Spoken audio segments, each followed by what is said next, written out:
Your style and your flavor make the city rock. They must say the season come out with a bang. Coach Minzy, best round here. Remember that.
Your style and your flavor make the city rock.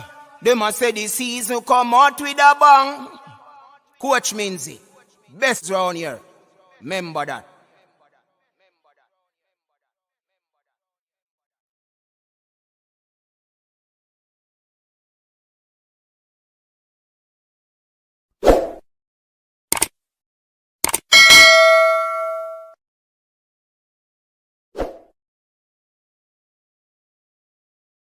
Well. Welcome everyone to another episode of the Coach's Desk, and we're here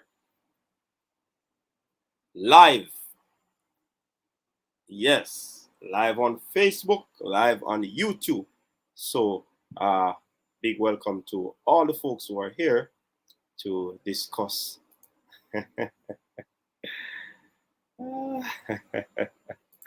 I must put in that little chuckle there. But definitely, we're here to discuss some football. We're here to talk.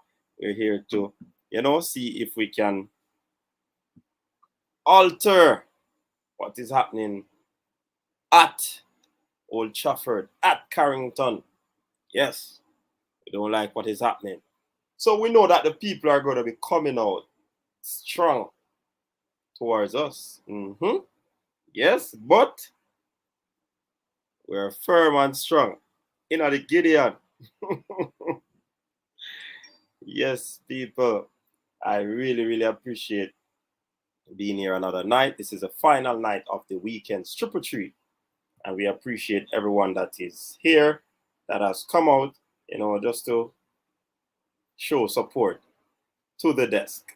Yeah, some might be laughing, some might be, in jubilee because of what has transpired.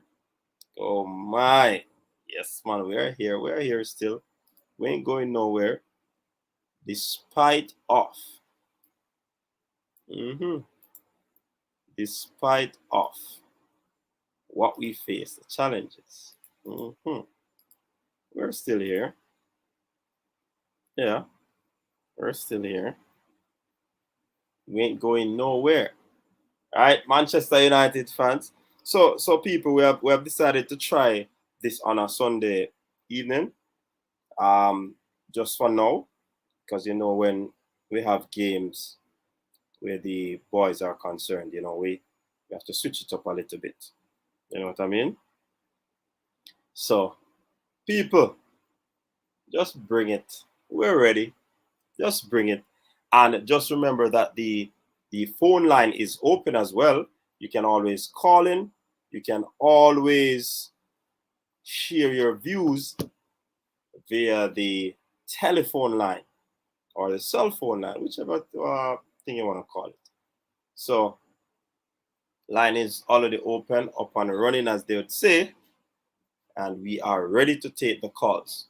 So if you don't want to comment in the comment section, or you're commenting in the comment section and you feel as if whatever you're saying, it is not being heard, yeah, you can, you can simply, come back for the support by calling in. Yeah. Share your views rather by calling in. All right. So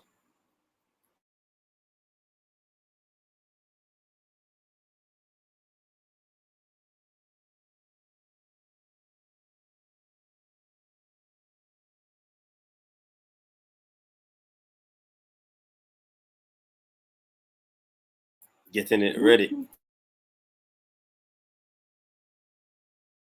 Want to go in the comment section, but boy, I see a whole lot of comments coming in. Wonder if I should go in the comment section. But like we say, all right, let's look at the results for today.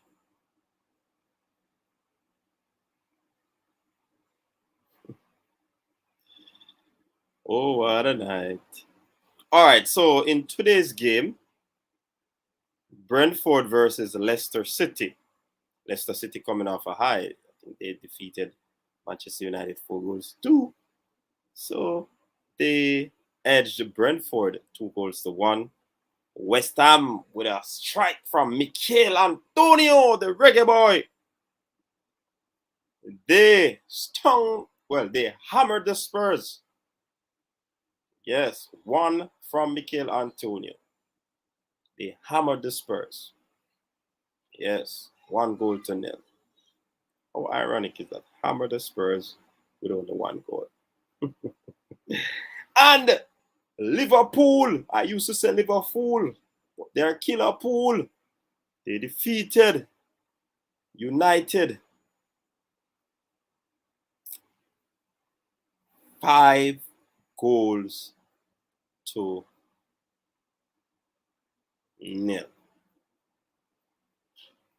It was a humiliating defeat. Liverpool ran a riot.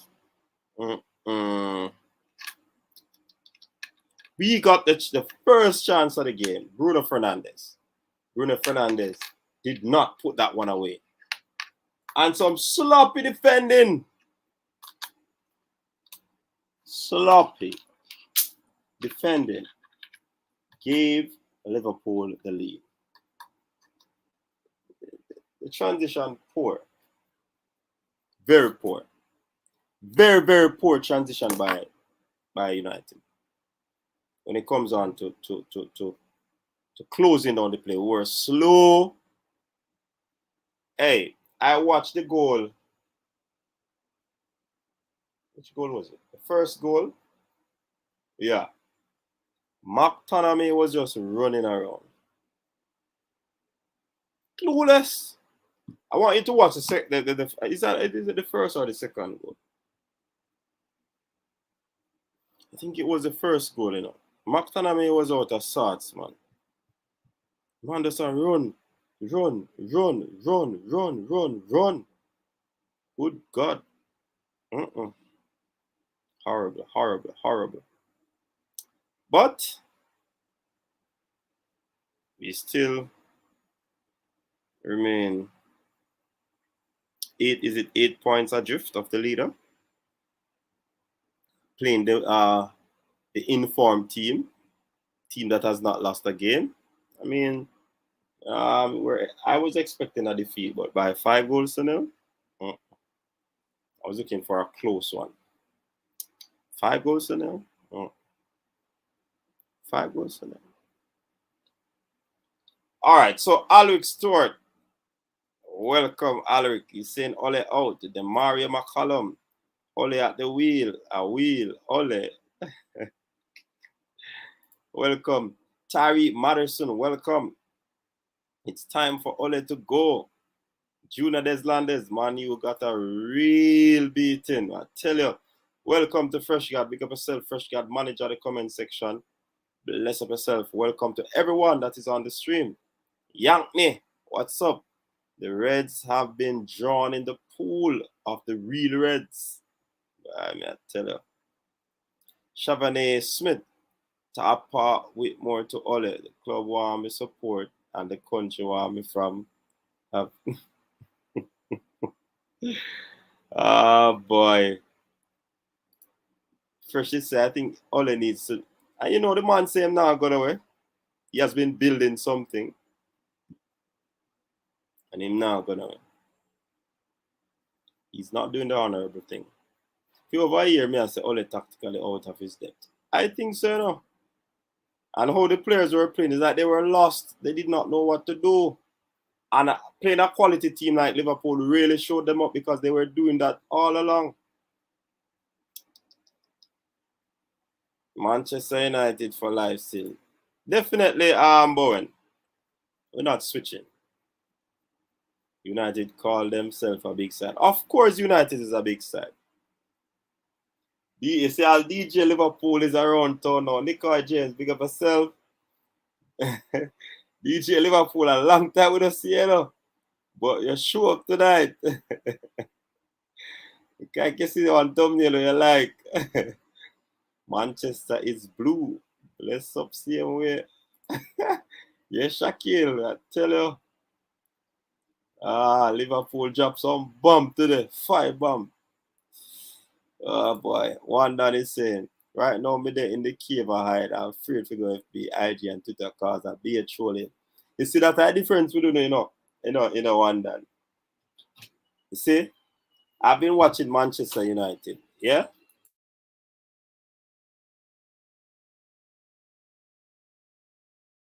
I've been watching Manchester United, yeah? And I realized that, you see this emotional attachment, you have to just put it down and just watch some football. Enjoy some football. Because once you get engulfed in it, tonight you wouldn't see me on the stream, man. For what? But I learned something while I was in school, you know. In primary school. Is it primary or high school? I think I learned it from high school. You see, once people are trouble you, I get a nickname. Yeah, I think it's primary school, yes. See, once people are trouble and they get a nickname, just laugh with them. Yeah, man. Nobody get too excited and I get up in your feelings. No. Because trust me, it will continue. And that's the pressure will go on when you put up resistance. So I learned that from them young stage, man. So I lift my drop in some muddy puddle. Me just get up and laugh. You can't cry, because guess what? At that time, never gonna laugh. So I've learned the hard way. Yeah, man. And please remember, people, to sanitize while you come in. When you sanitize, what do I mean? You like up the stream. Sanitize and get a temperature check by liking up the stream, people. You notice me in no color tonight. You know, in no blue, no red, no yellow, no pink. Just now one shirt full of color. They just throw some paint on the shirt. Them are my column. Only at the wheel, Only at the wheel. Noble. Wade Nelson, pick up yourself, Wade Nelson. Brother, you do Liverpool stream. We never. No star. Sunny Bowen, Tapa, only same. Why? I don't have to mix the man in the same one. Flair, big up yourself, Flair. People check out the Flair family, you know. Flair boss, this, you know. Yeah, Daddy Flair, Mommy Flair. Check them out on the YouTube. Have some good content out there. Big up yourself, Flair boss. Me shame I'm not a Man U fan. Why I tell you? Man, and deal with the thing a waste star. You see, not even you see the 5-0 somebody no Flair. How we get the 5, you know? The manner in which we got that 5. The man ain't not playing the ball. Man ain't play slow. Man ain't out of position. Oh Lord. Richard in the building. The season sure look like it gonna go out with a bang. I see you're listening keenly, Richard. I see you listening keenly. What a bag of tiddlywinks ball I play at Old Trafford. What I tell you? And you know, so I don't got current at the start. I don't know what about upon the training ground. I can't name something about upon the training ground. This is unacceptable. This is ludicrous. We won't accept this. This is asinine stuff. Come on, United. Gotta get it together, mate. Hey, the Arsenal man, they must let that know, you know. Sure, no. And just take them time forward while we get beaten. Zidane, Conte, Whitmore. Who's next for the Man U? Listen to me. Junior Deslanders. Right now, out of the three, them would have said Conte now. Overrated team gets scorched up. You know, we're not overrated.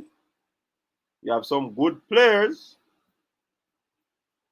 but I don't know as far as it goes. Peter Bernard, Liverpool people them around here. Big up coach and good evening. Yeah man, Wayne Evans, big up yourself, Erudite. Them don't look okay. You know, since me not color, me just throw some paint on a shirt.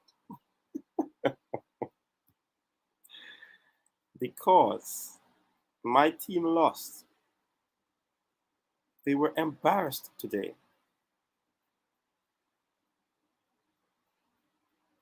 I was embarrassed today. Young me a laugh. One day I say, Ole is a clown now. Times so much. 4 times 10 to the 10th power. I say, Richard, you couldn't miss it. Yes, man. After you say you don't have no side. See? After you say you don't have any side. Yeah, come talk about United lost now. Yeah, man. Wait. Wait. You wait. Yeah, wait, Paul, you know. I'll be waiting on you. First she's saying, let the banter begin, United now and forever. We out here wait firm and strong. What you mean, Fresh? Yeah, man, we don't will turn the pressure, man. A one game that, you know. You see me, I say?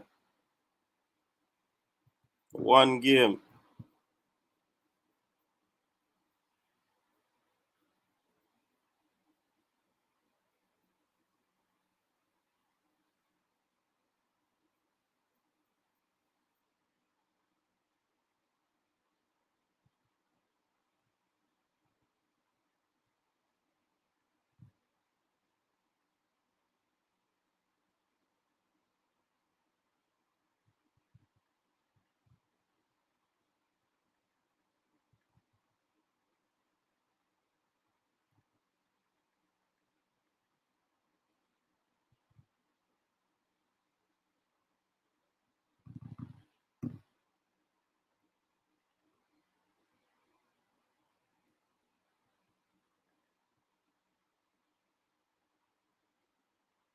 Yeah, Fresh, I stand up firm and strong. Matthew Davis, welcome. Why I tell her. You know, say me I'll drop the link early today. You see, if you call him not come in, we drop in the link early. Hey, people, I know someone watch a match, you know. I mean, I tell you, say, it's when time Salah get the ball, the man fast. The man does a twist and a turn the defender them. Hey, Mr. Them put on a man named Dalat. Jesus, peace. Who teach a man to play football? No, sir.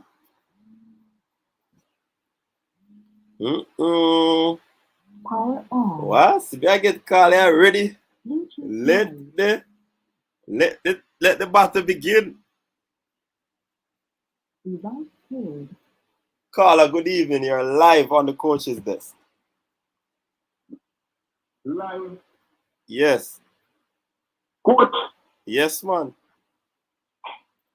Jaja. I never know what the Liverpool. Liverpool stream, brother. I never know what the Liverpool stream. No, man, it's a Premier League stream where the man. Oh. Yeah. Yeah, man. A Shaba, man. Okay. Shaba? So yeah, man. We used to play ball with? Yeah, man. Yeah, man. Weird Nelson? You see one, man. Oh, go on, brother. Big up yourself, man. Go on, King. Long time to hear from you, brother. Everything? True. Everything up, man. Yeah, man, big up I yourself, say, I always man. come on for your thing, you know? I'm like, yeah, deal with it. Yeah, man, respect. You know, me see the weird Nelson. Yeah, I think we did ask one time, you know, but we never get no answer. I want to know only, man. Yeah. Big up yourself, man. Yeah, man. So what's about the game? What's about the game today? Reggae Boyz running everything. I like a fourth thing, you know? Yeah, man. I just tune in. Yeah. So what you think about the win today from Liverpool? Liverpool dominate, man. Manchester United not show up. None at all. You know, coach, they need a coach. Look at me, I have to go over Need there. a coach. They have too much top players and the performance now up there. Yeah, for real. It was a below par, below average, lackluster performance today. That was unacceptable, man. Yes, because only playing Manchester seen all the tactics against Liverpool over the years and normally counter attack. In sit back in a low block and then counter up on the break. Yeah. Now we go toe to toe and dead. Because we don't have the players to go toe to toe with the Liverpool. So in game tactics cause them a game. After a game, I can see when them give me the interview in kind of in between at the same go wrong, you know? Okay. Yeah, man. Because when they try to give Liverpool space, you know that they want to run behind. Exactly. So they never come back enough, so that caused them a game. Yeah, because Liverpool basically pull them out of position, especially the wide players, you know, then pull them out of position and just slip back the ball in the middle and break them now. So when Man U defend, it's like a two defender against five Liverpool players. Two of them isolate them on the flank. Go ahead. If you look on the previous game where them players, even the game now where them come back from, the wide player them let down them defensively. Exactly. You know, even though Rashford does a comeback, but when Sanchez not play up on the wide and Greenwood, them not come back in the defense help. So that's a then killer. Yeah, man. Look and see every minute Lindelof and Wan-Bissaka join in field and same thing with Shaw. Yeah. Because them not have no coverage. And one at a time, you know, weird. Me say Wan-Bissaka in the first half of the game, he was all the way past the half line, see? And Liverpool just draw the ball wide, slip it back in, ease out of play. So everybody from one section follow the ball. While Liverpool just do the right thing, I pull them out of position and just slip the ball. I saw the man then defeat them, you know. Pull them out of position. Yes. That's one of them games there. Let's go and do your thing, you know, man, and bless up yourself, you know. Yeah, love your vibes. I'm glad for you, for you, brother. Honestly, yeah, man. Big up yourself and thanks. All right, bless. Cool. People are my ball colleague that, you know, used to play some whole ball with them, man, you know. Yeah, man, big up yourself with them, man, they play for the Rivoli and them place, team there, so a good baller we are talking about. Yeah, man. So, as the year him say, Liverpool showed up. Man, you go try the same tactics. After years of playing a certain tactics against Liverpool, you come change it. Because we have always had a good enough record against Liverpool under Ole. Yeah? Man, go change up the tactics. You go toe-to-toe Liverpool. First, you have the speed of the players them. And you have the midfield. So, you go try match up with them, man.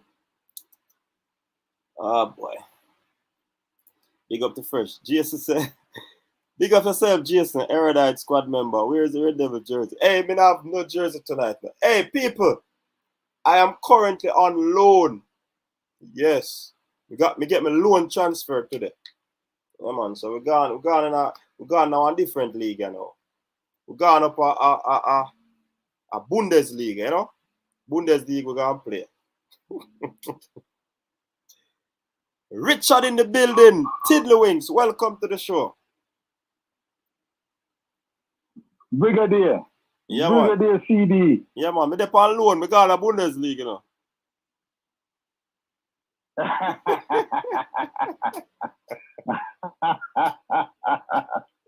Hey, hey, you know, football has suit me a little more, you know, in the English Premier League these days, you know. Yeah.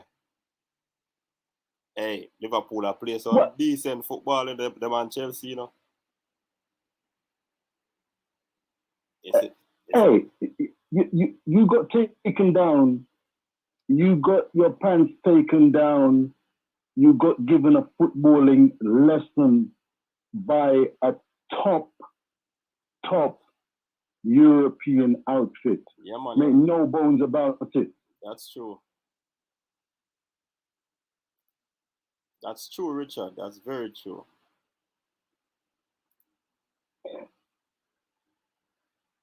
Ole Gunnar Solskjaer. I was speaking with a couple of friends last couple of days, and they were pretty scathing about the man's body language and his countenance. His arms folded. When you look at him, you don't know if he's happy or sad. How scathing are you about Ole's demeanor? Does he need to change his very personality and nature? I believe so. Him too possum, man. Him too possum in his approach. He needs to be more, you know, wanting of a better word, I would say flamboyant. But him too possum, man. He can't operate at that big club and so possum. You feel so need to develop a kind of attitude where you can kick two boots and make it fly and make people duck and dive. Yeah, man. Like Beckham and Fergie.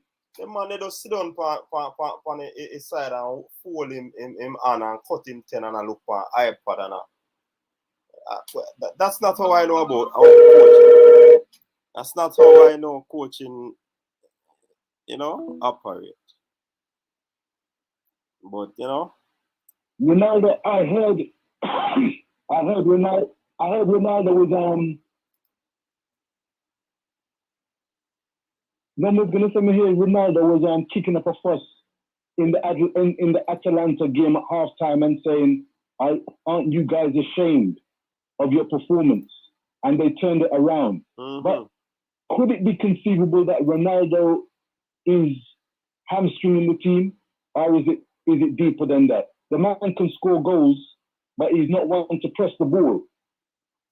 Yeah, in the Atalanta game, he tried to press, you know, but for a 36, 35-year-old baller, how we expect him, if he play every game, are going to do something like that? And that is just one man. And even if we are going to say Cavani cannot sustain that for every game either. Just a high press. So we really in a predicament. We need a coach with a different system. Who do you think is the worst coach? Ole or Tapper? Who is the more beleaguered coach in your eyes? Worst? Who's the more inept? You have to put them on a scale and weigh them. Right now, I don't have the scale.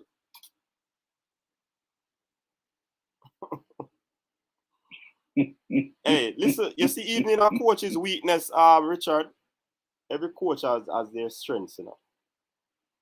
So we don't want this to be a Tapper Ole conversation. Two different coaches. One is coaching club, one is coaching country. You understand? I understand. It's an interesting comparison in my eyes and maybe other fans' eyes in that, is it conceivable that is it possible that certain players may not respect the coach's acumen, ability to get the job done? It's a possibility. Or is that too harsh? It's a possibility, but remember, you know, Ole has playing accolades behind his name. Played for United for several years. Won Champions League. Won a lot of league competitions, FA Cup. So him kind of know how to win as a player. As a coach now, I don't think he has gotten a lot of chance or time to coach. And he tactically, to me, Ole is not up there with a Klopp and a Pep. He can't outthink these coaches. They're managed upon different level than him, to be honest. But I still United will say, as you well know. Go ahead. No, man, you go ahead. I was going to say that there are levels. There are levels, as you well know, coach, in the game. On the pitch and off the pitch. And the word on the street in England is that, as you rightly said and pointed out, man like Tuchel at Chelsea, man like Klopp at Liverpool, and Guardiola at Manchester City, they represent the current breed of footballing managers. Top of the notch, top of the line. Rolls Royce, Ferrari, Mercedes of the game. And Ole is a throwback to the romantic days, the romantic times of Sir Alex Ferguson when Manchester United were ruling the roost. And he's been made to look distinctly second rate. And I am empathizing with you in your position because we've got a man like Arteta, which was making us look second rate.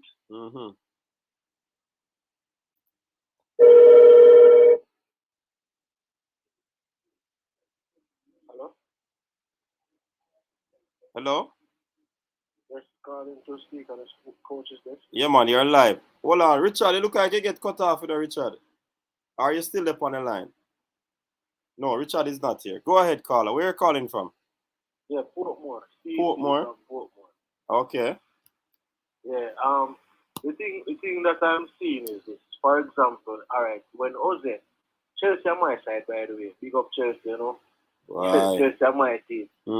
But the thing about it is that I'm seeing with Ole versus... Hello? Yeah, man, we're hearing them, man. Yeah, the thing that I'm seeing with Manu and Ole, you have even former players that are turned pundits. It's like they fall short of saying that Ole isn't the man for the job.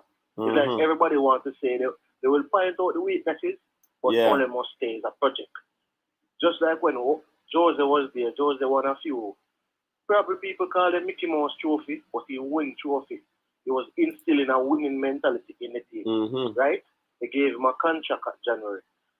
Mark you, Jose football is not the most beautiful football, and maybe it's not the Manu-esque football of the Sir Alex Ferguson era. However, the winning mentality that Jose was bringing at that point in time in the side was something that was needed when he carried Zlatan and these guys. So I am thinking, as a Man U fan, do you think Ole can carry this side forward as to winning the league?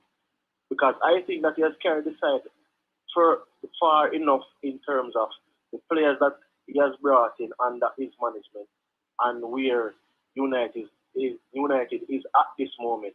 But I don't see, as an outsider looking in, him bringing the team any further than where the team is currently at. Hey, you talk truth, brother. Me no see no time where I think players are have we seen any players improved under his watch? That is the thing. That's why I say people have to look into these things. They're saying project. For example, Klopp brought in Robertson, Klopp brought in a couple ballers. These players are coming from Jota get that ton big baller. So these players are not big name baller, you know. I don't know, big talent like what you see, where you say, all right, when you are carrying Pogba, or you're carrying Danny Van Der Beek from Ajax, where you see what Danny Van Der Beek do. Robertson never did do nothing too tough when Klopp carried me in. You understand what I say? So it's like, if you look at the coaches that has won the Premier League, Jose, Claudio Ranieri, what the other guy, the name, Carlo Ancelotti, Sir Alex Ferguson, Arsene Wenger, Jurgen Klopp, Pep Guardiola. The thing about it is, all of these managers, for them or not for their type of football, are managers that have developed their side over a period of time. They have improved players. If you've not seen where Ole is improving any player, because look at it. Who has improved at Man U? under Ole has improved. Because even Mr. Greenwood, as good a talent he is, probably Luke Shaw, you know. Yeah, I mean, might say Luke Shaw to an Luke exception. Shaw. But at the end of the day, like, I'm thinking that Ole to me reminds me of like Ronaldo, the Coleman, Barca coach at the current moment. Yeah. Them no tactical. It's like they can have coach a good side enough, as in. But I'm thinking tactical wise. For example, a couple of games ago he was playing counter attacking, right? Based on the personnel that they have. Then you try the high press. Yeah. But at this time, the forward line that you have, can they manage the high press? Can do. You understand what I'm saying? Can they manage it? You have, if you're going to do a high press, you cannot start Cristiano Ronaldo. Maybe you start Martial, or maybe you go with a false 9. If you understand what I'm saying.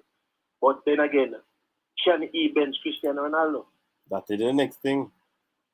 You understand? As big as a baller as Cristiano Ronaldo is, if you look on the game today, Sadio Mane was rubbing the bench. Man, to club start Jota.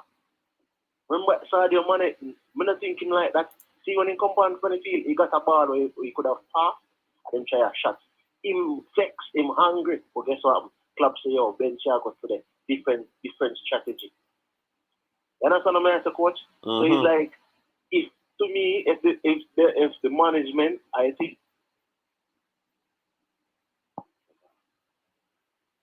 Hello?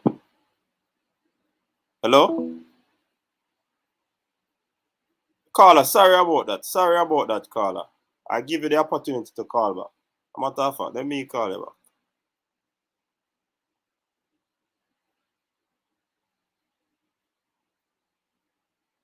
I'm going to see the call register. Straight him call. Oh, straight him call. Caller, you can't call back. Sorry about that. Honestly, sorry about that. Still don't think this was Liverpool's best game because they lose the ball too much. But when they lose the ball, 3 or more players clog up the United attack. That's true. If I tell you, Stan Cranky in the building. Why Cranky? We in problems. This has been a great weekend. Great to see the Man U and Spurs result. Yeah, caller. Sorry about that a while ago. Yeah, man. The call just cut off, man. Yeah. Yeah, what I'm saying is this. The management of what I think that is happening is that the management is seeing that Ole is a fan favorite, right? To get rid of Ole, remember now that the management is under pressure already. The Glazers from the fans. So if them get rid of Ole now, who are you getting? So it's like they must say they don't want to get rid of Ole now when they build up this thing where the fans them dip on them side car. Ole is a fan favorite, and if Ole lose 4-love, it's better than if Jose lose or a couple of the manager lose 3-love, 2-love, or lose couple much. So it's like, to me, they don't want to make that big decision at this point in time. But me, I look for it on the outside looking in. If a Man U fan, I look for them team to win the league with Ole, that now will happen. Because we have never seen a manager like Ole win this Premier League here. Yeah, man. Claudio Ranieri, some people see him win with Leicester, but people forget that Ranieri was the man who was developing Chelsea squad. Yeah, man. Mourinho inherited that Chelsea team. It's like we knew what Ranieri had to offer, if I understand what I'm saying. Yeah, man, so you're right. You're spot Ole on. has 3 persons on his staff. Check Ole's staff. Outside Mike Phelan, Pure rookie. Pure rookie, yeah. Pure rookie. How can you have one of the biggest jobs in the world? The biggest job in club football, one of the biggest jobs. If you have Real Madrid, Barca job, Liverpool, something. Real Madrid, but even bigger than a Chelsea job. As good as Chelsea's a new, more like modern time. Real Madrid, Barcelona, Man U. These are sides where you cannot have people learning on the job. You know? So you have a coaching staff that is learning on the job. You have a manager that is learning on the job. And the only other person that on the job that knows the job is Mike Phelan. But guess what happened? Football has changed in such a way where if you cannot be like parochial in your vision, if you understand what I'm saying. So it's like Ole, as a team of new people, we are learning the job. How can you be learning the job at Manchester United? That, and then you see today, it's like it's so inept where the whole tactics, I don't see where there's tactics. Harry Maguire, the first goal, Harry Maguire played central midfield for the first goal of the game. Central midfield? No, I'm saying to you, the way in which he was pulled out of the defense, when the goal was being scored, he was at mid. Yeah. What is Harry Maguire doing at the middle of the park when Liverpool is in transition? And Maguire is supposed to be the last one. You get what I'm coach? Yeah, man, definitely. You talk all about things, man. So I say, I look at the team and I say, as much as me support Chelsea, there's no way like we are watch Premier League and we are Premier League fan.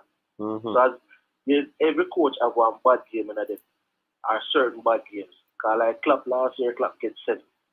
When people might have looked for it away from Aston Villa. Mm-hmm. But them things are happening. But the thing about it is that when it happens, you can know why. Klopp had the side have a lot of injuries, a lot of changes happened. You understand? Yeah. So it's like the chemistry that the team out there might have had, they wouldn't have had that to work with, but they know what Klopp can bring to the table. At the end of the day, if Man U think this is a blip on Ole's part, then that's where the problem lies. This is not a blip. This is something that might happen over and over and over again. Because any proper organized team that plays Man U, guarantee Man U is going to lose. Based on what I saw today, based on what I saw against Leicester, and based on what I saw against Atalanta. You can get away against Atalanta because guess what? Atalanta might not have the players and coaches to execute the type of game. But they're not going to get away against the better organized team definitely. in Europe. Yeah, man, that's true. So that's enough. Yeah, man. All right, thanks for the call, Portmore, man. Big up yourself, man. Bless up. All right, cool. So the man makes some solid points, and this man talk like a real football fan, even though I'm having him side. Big up to the Chelsea, man. Them, we soon go to the 7-up, you know. Yeah, man, and the 7-star performance, yeah?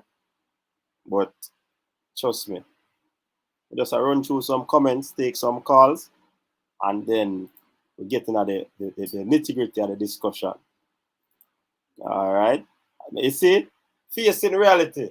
People, wanna go check out that channel here. Facing reality. She came on the panel one night, you know, people, and we don't see her for all lag now. One little time, Liverpool beat Man U, you know. And man get that trick away, team can't get that trick at Old Trafford. She just show up. Yeah? Facing reality. Behave yourself, you know. We need to see it over here more regularly. Don't come on time at Liverpool alone. Go on with things. Yeah? Alright, Electronic said the reason why him change up tactics, coach, is because of Ronaldo is on the field. Oh, hey, I remember saying about that one Man U jersey me have now. Which one do I need to say? Me dey on loan enough, so me can't wear Man U jersey today. I'm on loan. Arsenal Kingpin. Stan Cranky, what's up? Coach, good night, Coach. Good night, Sir Cranky. It's a wonderful weekend, Coach. You don't get the weekend, Coach. You don't get the weekend. It's a good weekend. I mean, I thought about you today watching Man U a month ago, 2 weeks ago. I mean, where were we? He run 3, 9 goals, 4, none against or something, and we were getting lambasted and besieged and all sort of stuff. And things have changed. Yeah. I saw a team today. I thought it was a pop team, you know. I thought Liverpool played a pop team. Mm-hmm. So I'm watching the game thinking, I wonder where pop team come from. You don't have luxury items, not a team coach. Ronaldo, the best player ever I hear some people are saying, and he's going to help Man U. You got, hey, that stretcher. Yeah. That kid that come out on today is a bring Ronaldo. Ronaldo too heavy, no can't carry him. No can't carry him too heavy, the coach. And the coach can't manage him. You can't carry him dead weight there. No, can't imagine. Jeez, Can't imagine. I mean, it was a beautiful game though because what was scored for the first 20-something minutes? Like 3-0. Yeah, man. I don't know why Liverpool had sympathy and empathy. I got to talk about that. That's not a good thing. Yeah, man. If you don't beat a man, step on him and just crush him. I mean, 5-0 is not reflective of the game. Because about 7-something minutes, them stopped playing and started just walking the ball on the field. And you guys just gave up like, I don't know what to say. I enjoyed the game though. I must say, I enjoyed the game. Man, it was a good and game. all of you out there who talked about, I was smiling while watching the game. Look, we can't believe it. We just smile and watch the game.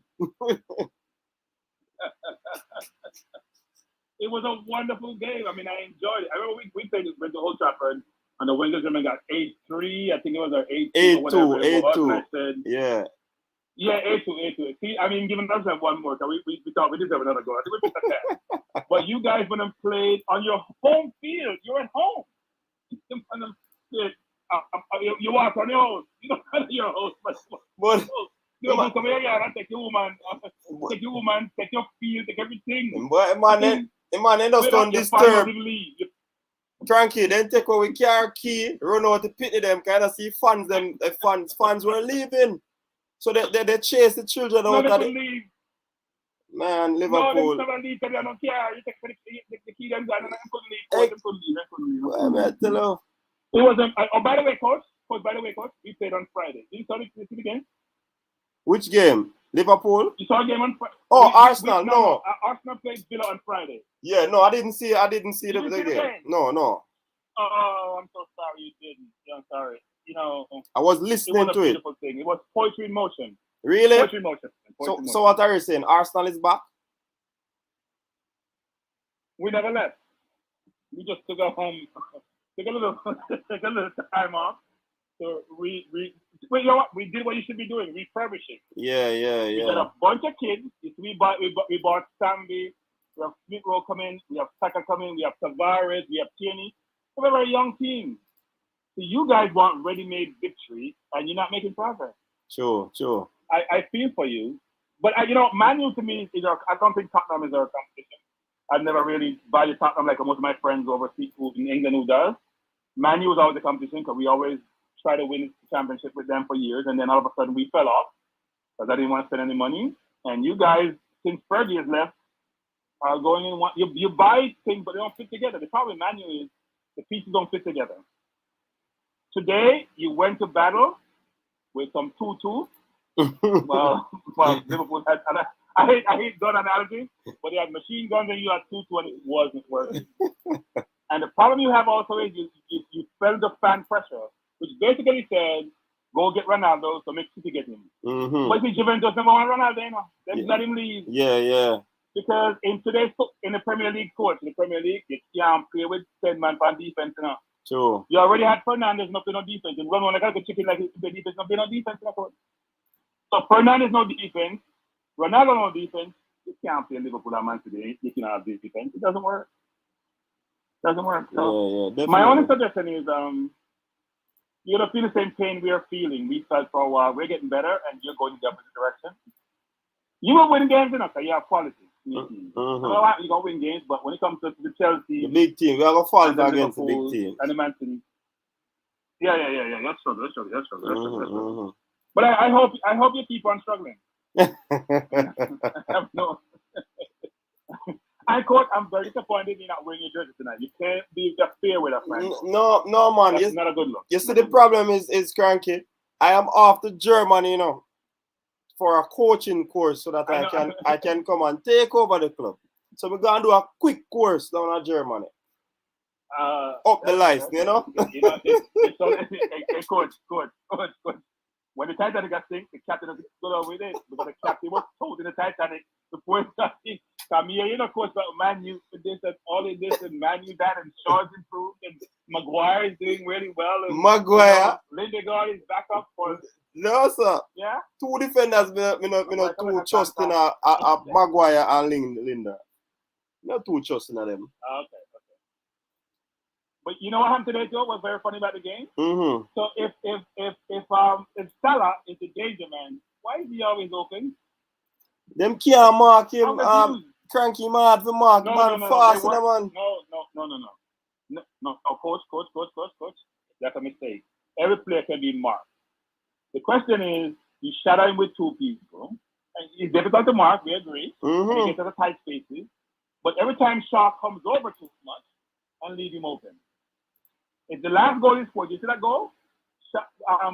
Jota has the ball inside. Let Maguire deal with him one-on-one. Where are you going? You can't leave the most dangerous man on the pitch by himself to go roam and have fun. Maguire can't manage. Shaw had a stinker today. Maguire can't manage him. Cannot manage him. No, but it's not Maguire's mark. It's Shaw's mark. It's Shaw's mark. Shaw's was marking him, along with having some help from. You're playing two CDM now, not two CDM now. Two CDM you're playing now. And he told them look at them make one. Then I make hey Cranky. I saw a play, man, and I just put my eyes on McTominay. And the ball move, in does a jog. The ball move, in does a jog. The ball move, in does a jog. It's when the ball hit the back of the net, he reach about 5 meters from the goal line, and then he just turn and hang down in it. Listen, I could never believe that is a professional player. No effort to track back. You know what I'm coach, but we don't realize sometimes is that players are human beings. And as I said, it's to the coach, which is if you don't have the ball, it's the very person to play football or not, you cannot touch the ball or not. And you just run around like you're a madman, you have to be a defense all game. If you don't have the ball, you can't touch the ball. Especially when you're offensive players. So think about your team. Greenwood, Rashford, Ronaldo, right? Fernandez. Those are 4 players who just love out the ball and feet. They can't play without the ball. That means you have 4 players, you have 2.5 defense. Like Ronaldo play on defense, Fernandez play on defense, Rashford like the defense, and Greenwood play on defense. So your two CDMs, but your 4 defenders can't save you. So you play Liverpool, you need 11 defenders, 2 new goalkeepers. That's why it was a rough day for you in the office. But I hope it continues. And I think it's unfair for you, coach. You should put your camera on pause and put your jersey on to demonstrate that you're a loyal Man U fan. You're not fair with a fan. You're not going on some coaching situation. You're not going on loan to Germany. You're not taking time off. Your foot not hurt. You have to go to the hospital. Just be brave, coach. Be brave. We won't give you a hard time. We will support you to say, you know what? We've all been through it. So, no, I'm not fine though in a long time. I treat it a last time again. We can't remember your feet, but we can't see your feet. Put on your jersey. The jersey is in the wash basket. You know, you had number 9. You put on the jersey. I mean, you have more than one. You have more than one, coach. You must have more than one. Me have all that jersey now. Yeah. You know what? You put on my one tonight. We will feel good because I think how much money do you have? Let me see. This is the points total because when we were at 0-3 and people we don't get relegated, people like Shaq and all those people who were killing Arsenal and we're not good and we're gonna get relegated. Yeah. We haven't lost in 6. No, we haven't lost in 6. So that's how I call the coach. You just say, coach, hang in there. It will only get better. It will only get better. It was a good game, very good game. You played up to your potential. You played up to your potential. And I hope it continues. All right. So, I'm starting to give you a hard time. Yeah, man, no problem, man. All right, let's go. Chano, hey, we're ready for your man third, people. Boy, hey, come back when I do something, you know, man. And your parents just a wait, you know. They low, you know, they watch you, you know. They watch you and just a wait. So when they grab you, call a good night, you're alive. Hello? Good night, coach. What I want? Yeah, man, we're here, man. Good night, coach. What I want? What's up? Boy, last night, I tell you, say allergy come down for you for that brother we are getting up, coach. Coach, I tell you, Wait, the allergy I give me the allergy give me the info last night.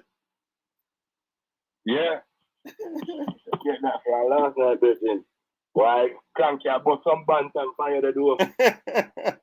Yeah, man, Cranky bust some shot, man. I tell you. If you just go and take them, you know? For real. So once you hit me like center, how him looks up? Why? From him get that hit there in his head, it's like he's not the same, you know? He's not the same. Yeah. He come like on a training session and be there back today. Yeah, it looks that way for real. The man them drive all the way to Manchester for training. Can you believe it? When the foot goal score, I never know say score. But be honest with you, I never know say the foot goal score. But I mean, you know, we got the first chance of the game, you know. Bruno Fernandes, you know, and he missed that one. You see, Fran, he missed that. It's like Liverpool on the counter. Them devastate us on the counter, man. But you can't have two men like that, Fred and Mad Dog at Moreno, we don't call them. Who is them the two men who is Mad Dog? Fred and Mad Dog. When you the Tom. If you have them the two men they play holding midfielder, you can't do that. You better play with one or play with Matic. I tell you, McTominay was running. He was running around like a headless chicken. But so I demand them in a chat and say, yo, you shouldn't play Ronaldo. You shouldn't play Rashford. Simply, Rashford just come off an injury. But you see what I say? You think Go through, sorry. No, I say you think Klopp an idiot? Klopp an idiot from Klopp to the starting level, you know him about changing tactics. And he instruct when him the Alexander what to do against Rashford. Because from the one time Rashford skinned Alexander, you don't see that happen again. That's about 3 or 4 seasons ago. I don't rate Alexander as a defender. But he improved, me still look an improvement. You see me? But only gone by tomorrow morning, man. I just thought about I just the other day we start with. Remember when Murder on the yard 4-2, and remember we send put Moreno out our job. So only out our job tomorrow morning. No man, they're not fire him, man. Why? Loyalty? I guess so. Them know. Hey, you see the Glazers, as somebody call and say, look like it's a business move. Them know the fans love Ole, you know. But the fans look at them get impatient today because them walk out of the stadium. Listen, half maybe 70% of the fans them no love what I want. Result. Really. No love the result. But remember, I'm gonna tell you. You see, if you see it this weekend and you lose the job this weekend, Tottenham are killing you know. And then now we have the Manchester derby. Yeah, that's gonna be terrible again. If we don't improve. All right. If we don't improve, we're going to have a problem, you know. No direction, man. City. No vision, nothing at all. City not play themselves, you know. City, Chelsea, and Liverpool. These two teams are in scintillating form. You can't ramp with them right now in the league. For real. I know Liverpool peak too quick, you know. Right now, you know, I just want to take it easy, like, because, we're just mashing up. But January, February, always be with hiccup money. Always be. That's what I'm worried about. You know, and at Christmas, if Christmas, if we can get at least 12 to 15 points, we're good. But when it comes to January, no, because they call it African nation, I come from all them something. Yeah. None of them don't remember about them something. Yeah, man. But go and pick up yourself, man, and get some Fenty car for the headache. I work for more Liverpool man or beating. I chat you know. Yeah, man. We're there. I think you beat. Yeah, man. All right, cool. Hey, look on the night that we choose to start a stream with Premier League. Eh? Why we choose to start tonight? When we know that the people are gonna come at us. But we never know the result there. Hey, to be honest, you know, me never expect a win, you know. From United, you know. But we never expect we just walk, roll over someone. It was terrible. Terrible. Terrible. People, remember to like up the stream, people. Sanitize yourself by liking up the stream. Yeah, man. It was terrible, terrible, terrible, terrible. But we are going to hold on, you know? All right, so just to update your people, we have an interview to drop tomorrow. It's an interview of a coach, big coach, who is actually a TD outside of the country right now.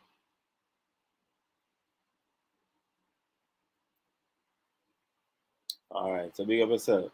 Where's the Jarvis Paris? CC, no way, we just started. CC from Portmore, this just called a state the facts. All right, CC, big up yourself. Cranky sound like cataract a few seconds ago. Claudine, easy, you know. Hey, Claudine, how many accounts you have? Claudine?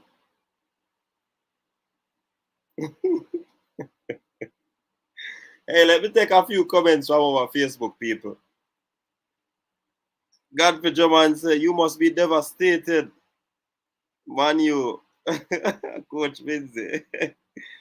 Chris Bracker said, Coach, I am here. Badgio the Great. Big up yourself, Badgio the Great. Coach, today game was nothing manly about today performance. Your new name is Boychester.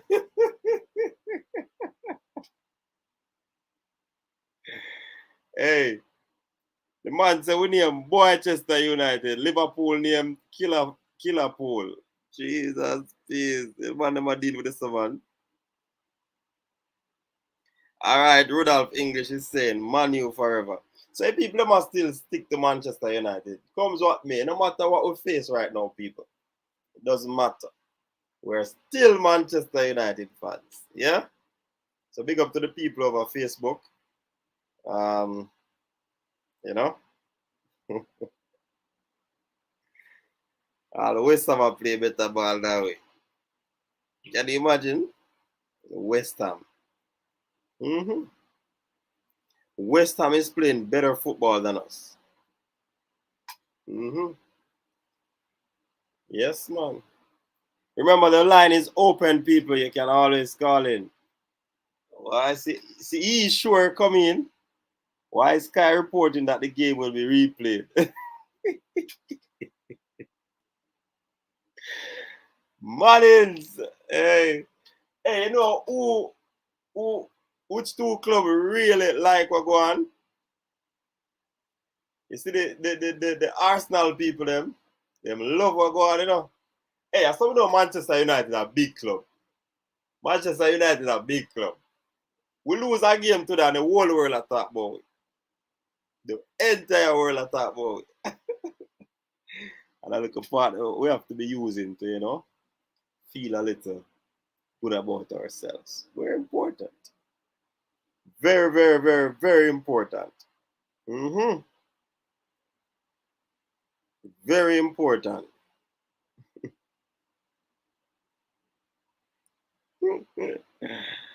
A lot of people are saying that Ole should just do the honorable thing.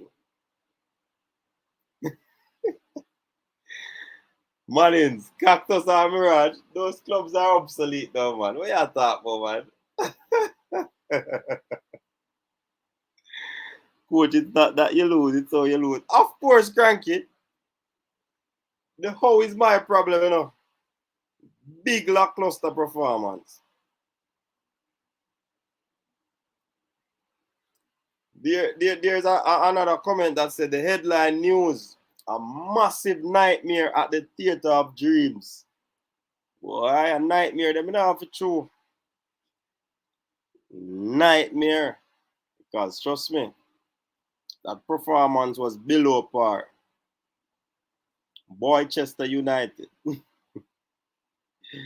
Glendon Arthurs, I say, boy, Chelsea, only in until the Chelsea game.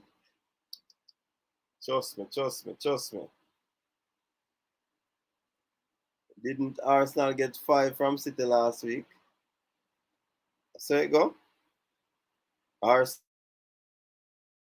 Give me a second.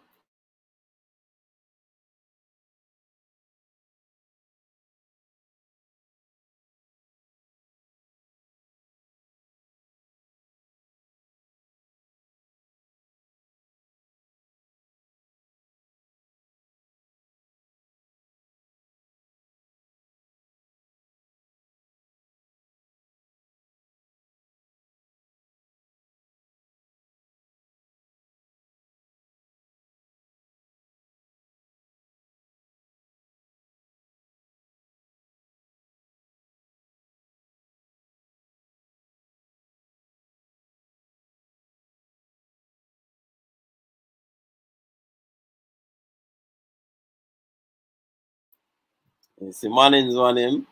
Sonny Bowen, you have been dreaming from last week. Alright. You know, go and talk, you know. Hey, you see the ball that is thrown on the wall? Yeah, man. It always find a way to come back, you know. Whether you toss it with at least a little amount of power, or you toss it very powerful. That ball always have an opportunity to come back. Watch out for here. Sports to the bone. Oh my. They say you're still in hiding. Why am I getting enough? Hey, I got enough banter today already.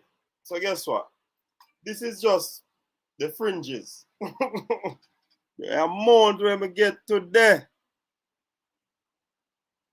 Yeah, man, we get it already today, man. Chelsea, man, them. Give it to us today, man. But I'm not stay there, man.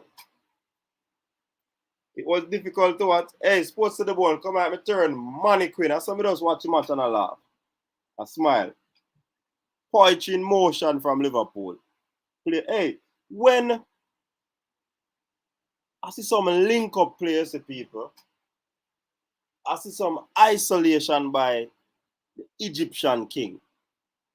I see some passes, splitting passes through the defense. Man, as somebody alluded to, it was like men against boys.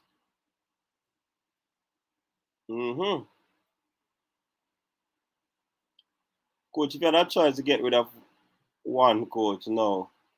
I don't think Manning's gonna ask the question there. No. Manning's asked them question, the man. I don't think it's Manning's, man.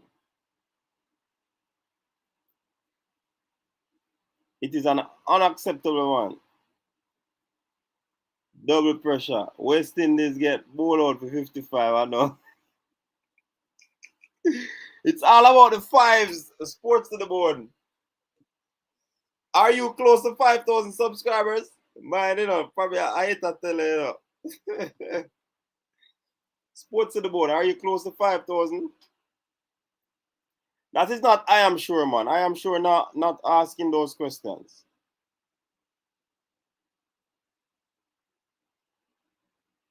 What a weekend. West Indies 55 all out. Man U 5-0 all out. On their sports to the board close to 5,000 subscribers. Woo. Where's the Sanya? Win, lose, or draw. Manchester United for life. Of course, the same thing Arsenal man them say when they used to get beat, man. Yeah, West Ham play better ball than United right now. Really and truly. Really and truly. And David Moyes was at United. Man U is the new Arsenal. I'm sure about what? Who buy 5 today in 100 million and Sancho was. Hey, I don't know, you know. I said on a platform, I think it was Sports Frenzy. Big up on yourself, Sports Frenzy. I told them that this Sancho thing, you know, was nothing to be desired, you know. Yeah, man. This Sancho thing, I knew Sancho wasn't going to be a hit.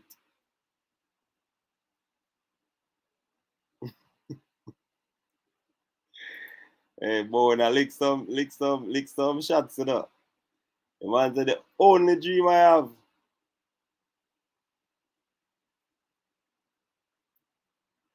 is that Ole get fired. Yeah, sports to the bone is a sign, man. Y'all get the 5,000 subscribers. Yeah, man, we know the thing go hard. We know how the thing go. All right, so we are going to. Are you an Ole out, man? CD, what do you mean about Sancho? CD, explain why. Sancho not show nothing to me, and the amount of money what them spend for him. I didn't see him coming to Impact United. He has not done it to date. Hey, Richard, me always tell you, you know, you never hear me say Ole out, and you never hear me say Tapper out. So, just look at that.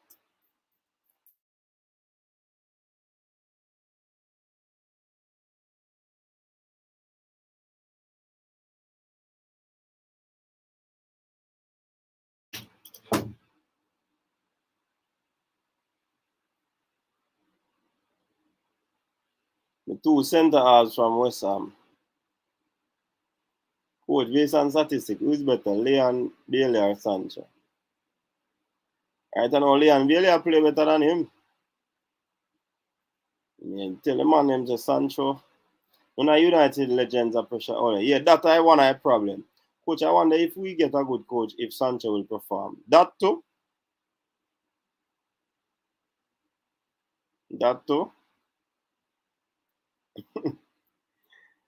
Coach, if a zinc fence, it no must come back.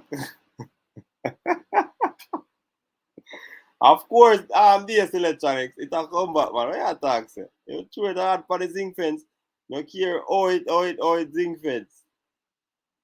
Whether Decra or any other zinc we know. It will come back, man. I was very optimistic about Sancho coming in, but good Lord, man. He sports to the bone. Me never too overly excited about Sancho. Right now, Leon play better than him, man. I don't know about the stats. But Leon is playing way better.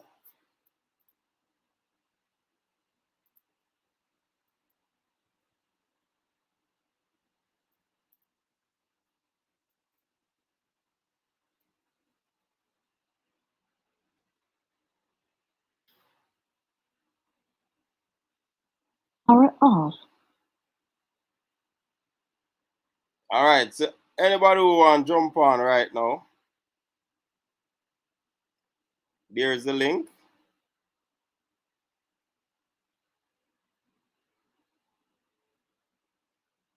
Sancho played well at Dortmund, but the expectations was different.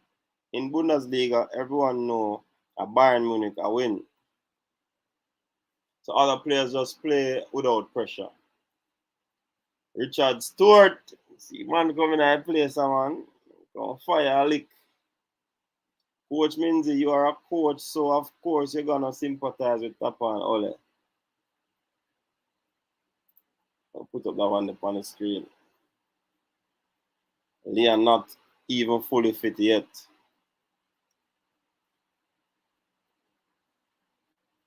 Is it sympathizing?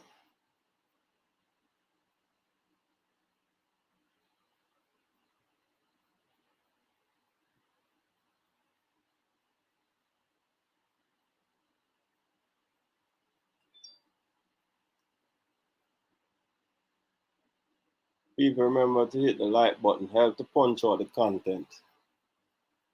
Kevin, I mean, there was a fire drill at the theater of dreams. Everybody had to evacuate by halftime. Ole. I want to body now.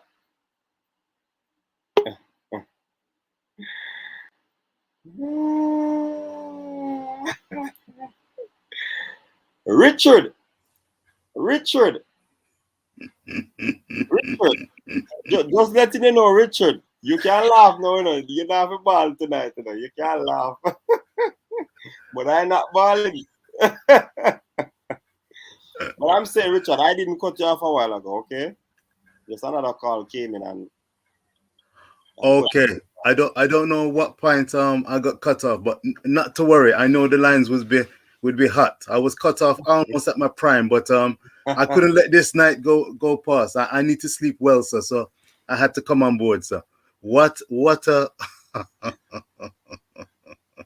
Hey, Man United is a big team. Man United is a big team. So you know, sir, everybody excited with this thing, but why situation looks serious. You guys have got big trouble on your hands. This could be the mother of all types of trouble. It's like a ship with several holes in it, and Liverpool has blasted a cannonball. Another portion of the ship, eh? For real, sir. I mean, what?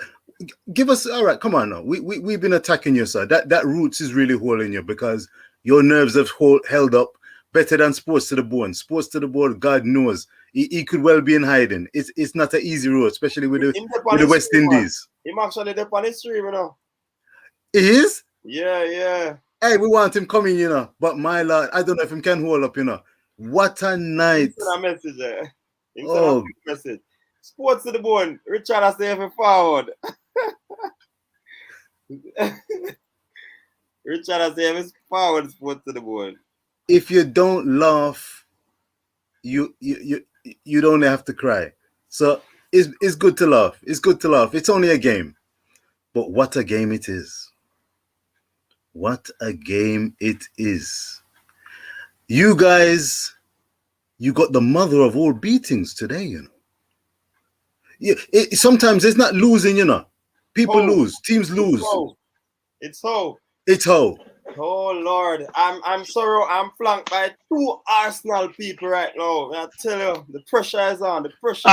Good night, Coach. Coach, how you doing, Coach? Feeling well? Hey, Coach, give me 1 second. I have to do something. Give me 1 second. You might go film Arsenal shirt. Arsenal shirt. Who knows what it could be? I mean, look, quick before Crank comes back. I'm going to give you the opportunity. Give us two shoots of optimism that you could offer to your fellow Manchester United fans. I apologize, Coach. I apologize. I made a mistake. People, no sooner said. So the Arsenal people ain't come out big, but I'm here. Hey, it's pure Arsenal people, you know. I want you Hatrick. It's a hat-trick of Arsenal fans. It is 3-1, Coach. So it's a hat-trick of Arsenal supporters. We are representing the scoreline in our last game. Let us talk about that. 3-1. Arsenal 3, the opponent 1. That's the idea. It was 3 in the first half, by the way. It was 2 in the first half and 3. Yeah, 3. Coach, it's been a wonderful weekend, Coach. Yeah. It's been a wonderful weekend. I hope we have many more like this. Yeah. I'm trying to figure out how you feel, but I haven't felt. We played City early in the season, and we got 5, and I know how I felt. But we didn't have the greatest player, supposedly, in the history of football playing for my team. I didn't have the best number 10 was with my team. I was missing a lot of players. You had all your players, didn't you? Yeah, everybody was there. Everybody was there, really? No. Everybody wasn't there. Everybody wasn't there. You're missing the Real Madrid product. He was smart. Yeah, he faked injury. He faked injury. He knew what's coming. That was a smart move on his part. A smart move. Because I'm not sure Veron could have saved you today, no. I don't think Veron could have saved you today, Coach. I think Paul Scholes saw it coming. The great ex-Manchester United player. He warned after the Atalanta 3-2, 2-0 down comeback that if Man United played similarly and thought that they could get away with it. And many people were saying that, you know, this guy's too curmudgeonly and he's too dour. And I thought, you know what, this guy knows his football. He's one of the smartest players I've come across. And chicken's coming home to roost. He got it spot on. Cranky, did you hear the comment? Evening manners, man. Give thanks, sir. Yeah, man. Blessing, Richard. Yes, no, sir. I didn't hear Paul Scholes. Paul Scholes never spoke when he was a player, so I'm very shocked that Paul found his voice after he retired, because I never hear Paul said 2 words when he was playing, and he became a commentator, which is really interesting. Indeed. But now we should be shocked about Man U's challenges, right? Man U last year won a lot of games late, or score. You know, they always gave up goals, and if you don't score, then it becomes somewhat challenging to keep giving up goals. And the thing with Man U is this: the pieces don't fit together. It's like an all-star team that don't connect. I mean, they needed midfielders, and they need a box-to-box midfielder, and maybe an attacking right back. And they went out and got a luxury item who doesn't play defense. So they weren't good play, because the defense, you know, people talk about it a lot, which is very important. The defense starts with your forward line, not with your midfielder and your defenders. It starts up front. Today they try to press, but it was a half-hearted press, which is I'm going to put my foot in the water and pull it out. And if you're playing Liverpool, you're going to press. You might as well play low block the way you play, and then counterattack with Rashford and Greenwood. And Ronaldo versus trying to play Liverpool's game. You can't beat them at their own game. Only Man City can do that. You can't do it. So it was a good day. It was a very good day. The program shouldn't just be about Man U. You know what? I stand corrected. Exactly. No. You know what? I changed my mind. It should be about Man U, because you're the focus today. You're the focus. We just talk about Man U. No Premier League. It's about Man U, what you need, what you should be doing, what went wrong. Yeah, that's what we should talk about. We shouldn't talk about other people. Yes. Coach, anytime I hear it, I go 5.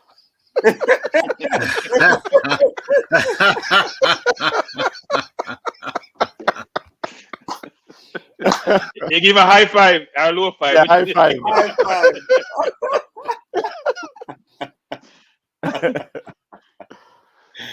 No one about.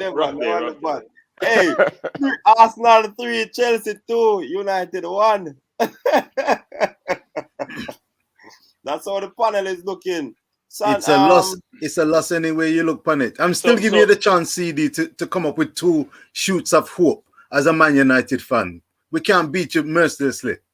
No, but just see, when I look at it still, you know, I saw it, you know, because Manchester United have the quality players. However, I believe that the coach lacked something. You know what I mean? Or is it a situation where the players would have turned down the throttle? Is it that they don't want to play for the coach anymore? They don't like the tactics? Because that performance today was horrendous, if you ask me. The players were slow to the ball. They in the double team or triple team when Liverpool were pressing them. I mean, it was a situation where they kicked away the ball. They weren't good in tight spaces. They were ball watching for most of the game. Mohamed Salah had a dream league run today. Yeah, man, he did exceptionally well. And it is all because, I believe, mark it or not, Richard, I think the Manchester United players underperforming. I don't think that they are finished. They totally underperformed. So, coach, you know what happened, coach? When you have too many offensive players on the field, when you have a lot of offensive players who don't play defense. So look, think about Man City, for example, and Liverpool. So all their very good offensive players play both ways. The reason why Aguero didn't fit at Man City because Aguero couldn't do the running that Guardiola required. So he started benching him. He didn't really play him that much. If you can't fit into my system, you can't play. Man U doesn't really have a system. They might as well just play almost, not low block, but play in their own half defensively. Because if you try to go upfield, your players are not athletic enough to cover the spaces, prevent teams from penetrating you. And that was very obvious today, I thought. Even with two CDMs, you still were struggling to keep up with the Liverpool side, which is very fit. And everybody plays defense. Firmino, frankly, you see he's everywhere deep, put a foot in. Do you see Fernandes put a foot in? You see Ronaldo tackle anybody or Fernandes? They just want the ball. If they don't have the ball, they're not playing. Yeah, but Cranky, when have you seen Ronaldo tackle? People are but coach, that's the point, coach, which is you shouldn't have bought Ronaldo. You had Cavani. Yeah, man, I know. I was a panic buy, you know. Yeah, you should have bought Ronaldo. We needed a central defensive midfield. We needed a defense, central defender. We got one. I think that was a good buy. I don't think Sancho, we should have gotten Sancho because he's upgrade to who? You know what I mean? And, Isaac Hayden want a club enough, so then can go for Isaac Hayden. I know Isaac Hayden alone. The whole Newcastle team on that club. They should be bailing out as soon as possible. But they're going sooner or later. The only question is when, not if. I think Isaac Hayden is frustrated down there. No, but a lot of the Newcastle players that if you look at the games, they are not really good enough at the effort that they're giving out. And Lascelles, they're not good enough. They're not good enough to be in the league at this moment. So it's like right now they rightfully should be looking over their shoulders. Right now, there's probably 3 players that you can say in Newcastle that should be there. A Callum Wilson who will fight out his art. The other guy, what's his name? Saint Maximum. They could keep. Repeat. Saint Maximum, you're talking about? Yeah, that guy, and I think he can keep Isaac Hayden and another guy. I don't remember his name at this moment in time. But everybody else, they're not up to the standard that you're looking for in a Premier League team. At this moment in time, Bournemouth is playing better than Newcastle. And Bournemouth is down in the Championship. So Newcastle is playing like a Championship side currently. So if you really look into it, a wholesale changes. These players should be really looking over their shoulders. They're not good enough.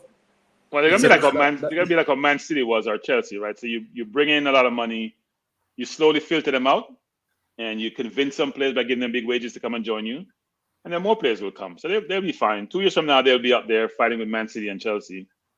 They have the most money, and Man U will be behind them, trying to figure out how to get into that top 4 again. Because we'll be in the top 4 instead of Man U. What Mannings? So Richard Samuels forward there. A long time I see even about Liverpool win. But Mannings, yes. when you think about 29 games to go, you know. 20 how much games? 29 games, and we're in. Oh no! I thought when Arsenal lost these 3 games based on all the Manchester United fan, the league was done. No. Oh. We were bantered. People did not so now get relegated, and I was the one who no. Yeah, and Manchester won the title. Manchester won the title. Manchester United won the title. Mine not coach. Go back to the tape now. We go back to the tape. We can go back to the tape, coach. You can go back to the tape. Man. They never say Arsenal will get relegated. And that Manchester United won the title, and we can't even see you on the table. But you have company. 29 games to go. 29 games to go. In 7th position. You're in 10th, but we're on the same amount of points. Yeah, well, at least we have cover when we are in a 10th. You're outside.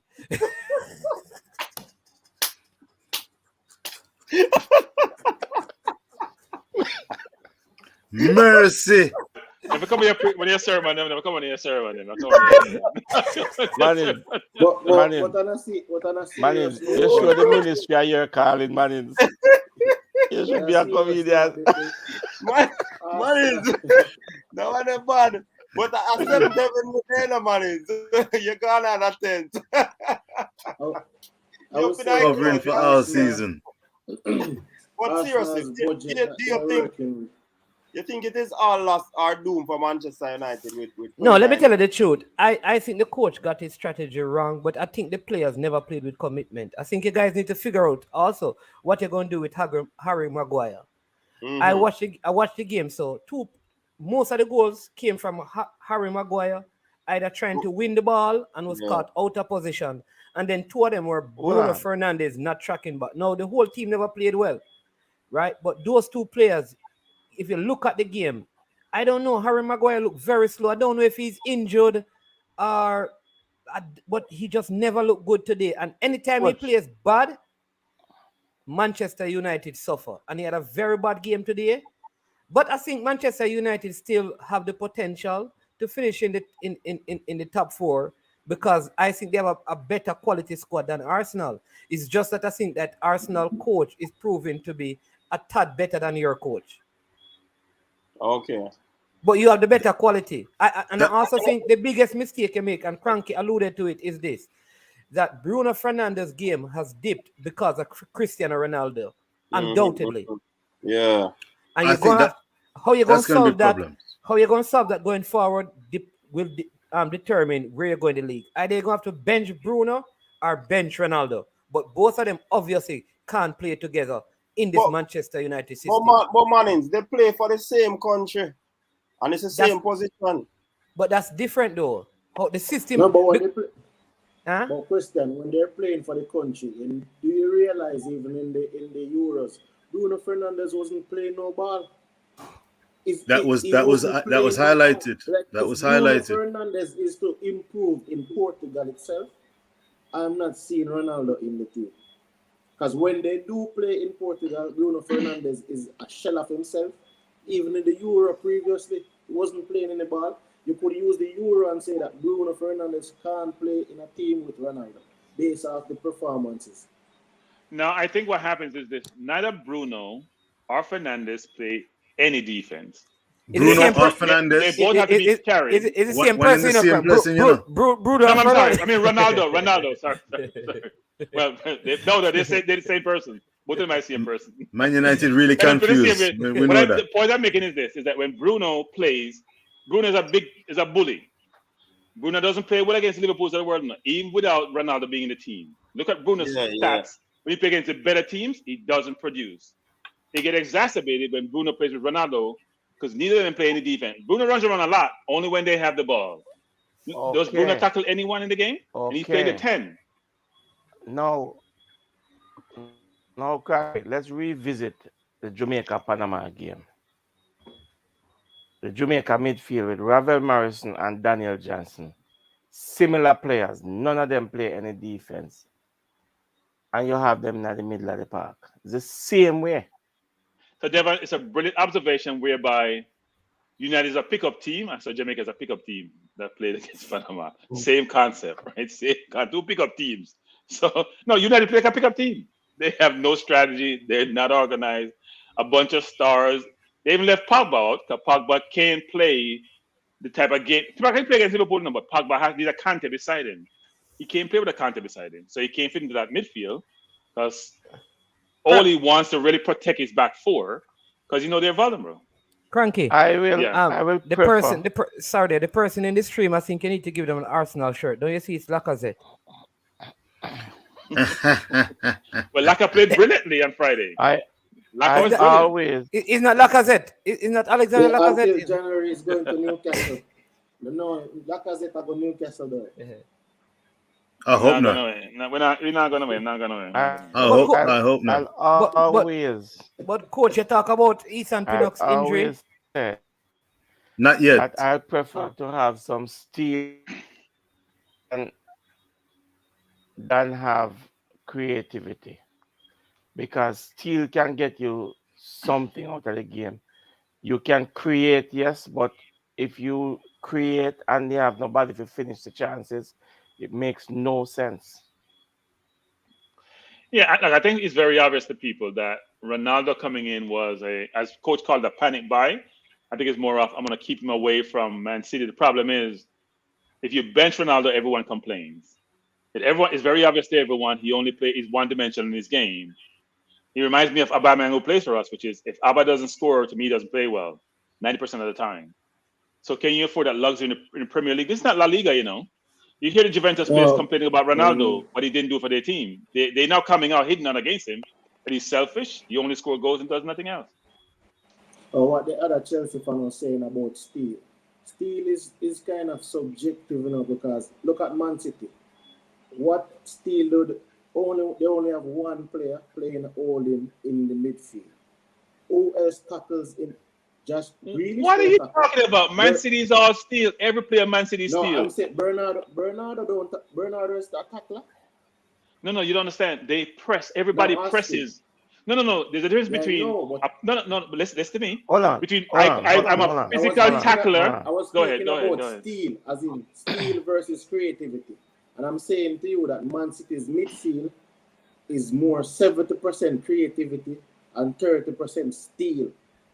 Chelsea's midfield is built up of 70% Steele and 30% creativity. If you really look at it. Yeah, but at least you have some form of Steele in there. No. I think you guys are confusing what Steele means. Yeah, you guys are thinking the old version of Steele. The old version of Steele is the Aglet Steele of the world. That's not the Steele we're talking about. When everybody presses and it's in your face, that's contemporary Steele. So Jorginho is not Steele at Chelsea. Kante may be, but Jorginho is not Steele. Jorginho was supposed to come to Arsenal. He's a passer. They dominate the ball. So you dominate the ball and you have more possession. Of course, you can afford to then have energy to play defense. Everybody on Man City got to play defense if you're not playing. Sterling, Foden, even De Bruyne, who's their star, play defense. Gundogan play defense. Rodrigo, they all play defense. When they're pressing, they come to the halfway line and everybody's in your face. That's Steele versus me being a hard tackler to put it hard on you. They all play. Yeah, but the other thing that we have to do is that we must not, because Manchester didn't look good, don't realize that Liverpool was absolutely brilliant. And so sometimes we can complain about how poor one team looked, but today Liverpool was, like I said, they were absolutely brilliant. I mean, and that might be the difference in the game. I mean, Man U might look good, yes, but the brilliance of Liverpool maybe overpowered them. So no, man, Manchester United. Manchester United did not look good. The point I'm making is that if Liverpool could have come there very conservative like they have done over the years, and though Manchester was not good, Bruno Fernandes scores that goal, gets it on target, and all of a sudden the game end 1-1 or a 1-love game. But I thought Liverpool came there today saying that, listen, we're going to attack this team, we're going to play our regular game, because many Liverpool fans were kind of concerned that Klopp would probably play conservative. You know, no matter how good Liverpool has been, when they go to Manchester, they have always seemed to struggle. And I think they just changed. Yeah, but today just went there, I think, like saying, it don't matter, let's go, let's play a regular game. And you understand me? Well, and I think what the problem was is Manchester United coach changed the tactics, you know. Well, that too. Because he normally takes them on the counter attack, but he went toe-to-toe with the Liverpool team. And when you're playing Liverpool like that, that is where they will hurt you. He didn't really go. No, he didn't go toe-to-toe, coach. There were no toes. I don't know where he was going. Well. They got their toes smashed and crunched today. But is it the coach who changed the tactics? Because based on what they were saying, he said he got it wrong. I know that he changed the tactics, but they were saying that some players in the Man U dressing room is saying that they are Manchester United. They don't want to be playing counter-attacking football. They want to play the way that the coach changed and altered to. So is it that the players want to be playing a certain way, whilst the manager wants to be playing another way based on the tools that he has at his disposal? No, they don't have the ability to play the way Liverpool plays. They can't. They don't have the legs up front and to press with the vigor they need to press with. You can't press half hard against Liverpool now. It's going to get burned. Because when they get behind you, they're gone. Mane is gone. Jota is gone. Firmino is gone. Salah is gone. You can't do that. If you're going to press, you got to press with the speed. You know what? They were always too slow to get to the man with the ball. By the time they got there, the ball went behind them. So then they're always trying to catch up. You can't do that. If you're going to press, they don't have the ability to play. The only Man City right now, and maybe Chelsea can play with Liverpool. The rest of the teams are going to struggle. They haven't lost in a long time. Have they lost last? They haven't lost last season. I tell you one thing. Liverpool has not lost a game. And they've scored almost 4 goals a game away from home. I tell you one thing that I noticed, and I'm sure you gents and viewers and subscribers could salute, is the ability to finish. The quality of Mo Salah. In England, they've been suggesting that they're asking the question, is he the finest African player to have graced the Premiership? The second question is Salah arguably the best player on form in the world? Watching his finishing, what I could say is I cast my mind to the Jamaican striking bag and what we've got on offer. Antonio bagged the sole goal, being marked by Harry Kane and poked in a winner. He was quite marauding today for West Ham against Spurs. But Salah's precision, speed, hunger, eye for goal, finishing, man, I had to salute. He is in phenomenal form. And this is what we mean by strikers, top line strikers. And I'm hoping and praying that any of our strikers, when selected and don the uniform, can be as precise and show that hunger and wit. And God forbid, if only we can have the armed service. I mean, Leon looks sharp. Man, Leon Bailey.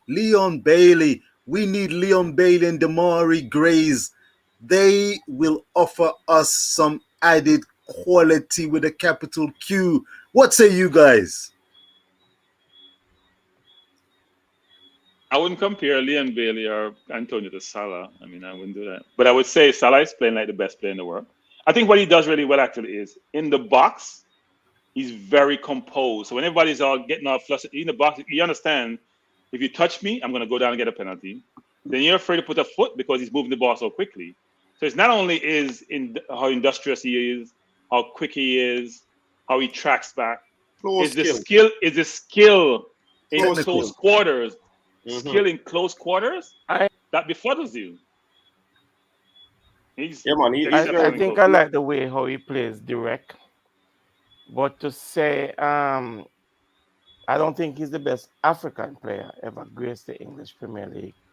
I beg to differ because there's a gentleman by the name of JJ Akata, who was but no, different type of players. I like Devon. Is Salah better than Didier Drogba? Player, but Salah is the best player ever played in the Premier League. Over the last 4 years, he's a winger. Drogba played center forward. He's a winger. Do you think about this? How many wingers in the world score like he does? It's not even close. Only Ronaldo was at Real Madrid. He was scoring like this. And Ronaldo wasn't befuddling the people in the box, remember, right? Yeah, but you gotta you can't say he's the best player from Africa that comes. No, we said Premier League. We didn't say. No, man. Richard said that there's a. Richard saying that he's the best African player to ever grace the Premier League. Ever grace the Premier League. Yeah. All right. So, but then if we're gonna say that, then we have to, it don't matter what position the players play. Right, and I think he's the best African player. He's the best African player in the Premier League. But I think he's number one. He's number one. You seen what Drogba's done in the? Hold on. All right, so we're talking just the Premier League, or you're talking also their Premier League team playing in Europe? And Premier League. He's the best Premier League player. He's won the Premier League. He's won the Champions League. No, man.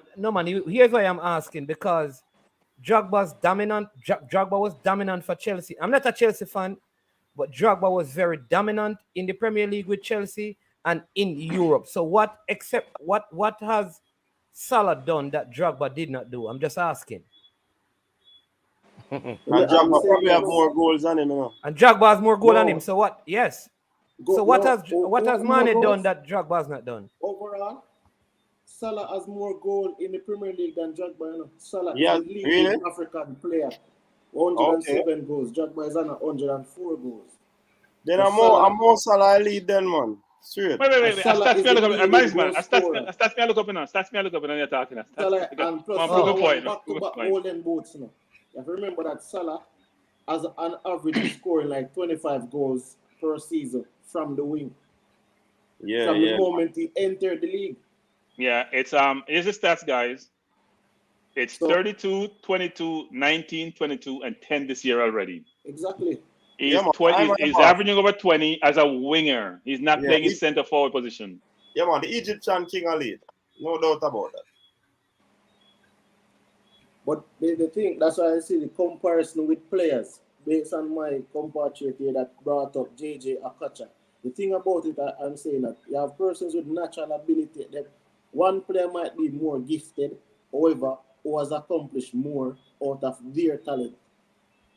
So, like for Mo Salah is the best African to grace the Premier League based on the body of work that he has put in over the past 4 years. I'd love to know, like, a Drogba's goal per season. Hey, yeah, somebody throwing Yaya Toure, you know. No, I'm going to give Yaya Toure. Never played long in the Premier League. If you're talking, that's what I said. You're talking Premier League and not Europe. You're talking Premier League, Richard. Yeah, but Premier League, Yaya Toure probably have like 3 good seasons in the Premier League. Drogba had 104 goals in the Premier League, I think. Drogba's 104. Drogba's 104 goals. Was the 29 goals that he scored for Carlo Ancelotti when he won the league prior to Ozil coming back and winning the league. You know? So that was his highlight when he scored 29 goals. Prior to that, he was probably scoring 20 or so goals in the season. So it's not necessarily saying that Drogba playing at centre forward, Drogba was like a force to be reckoned with. However, like Salah, it's so different that you can't really say a striker has to do what I would say, more. A lot of work, just receive the pass. Exactly. Mm-hmm. Well, all right, let me tell you why I would say Salah. The game that he played where he collected the pass in the midfield, played the ball, and moved on into the box to score the goal. I think it was against where he was saying that he's not sure what he did when he scored the goal. That kind of play that he's making and the plays that he made today in and around the midfield and to get in the box, even the strike that he took, and the ball never came off, and then they get back to the second ball to score the goal, is the type of play that he's making. Coming out from the wing, playing from the midfield, coming in wide.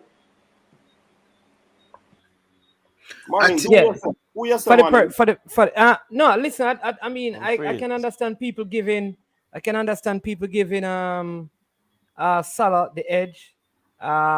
But I would have to look at some of Drogba's stats thing. But I wouldn't have a problem.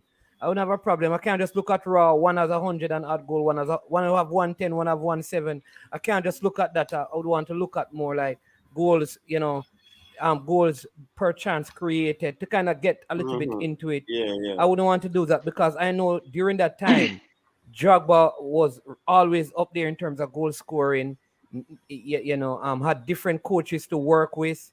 So all of those are the factors, and he also did well in Champions League as well, right? And if I'm going to look at, are we measuring just Salah's Chelsea? Because we really because a couple of things we're measuring Salah's Liverpool career, because we have not gone back to the struggles he had at Chelsea.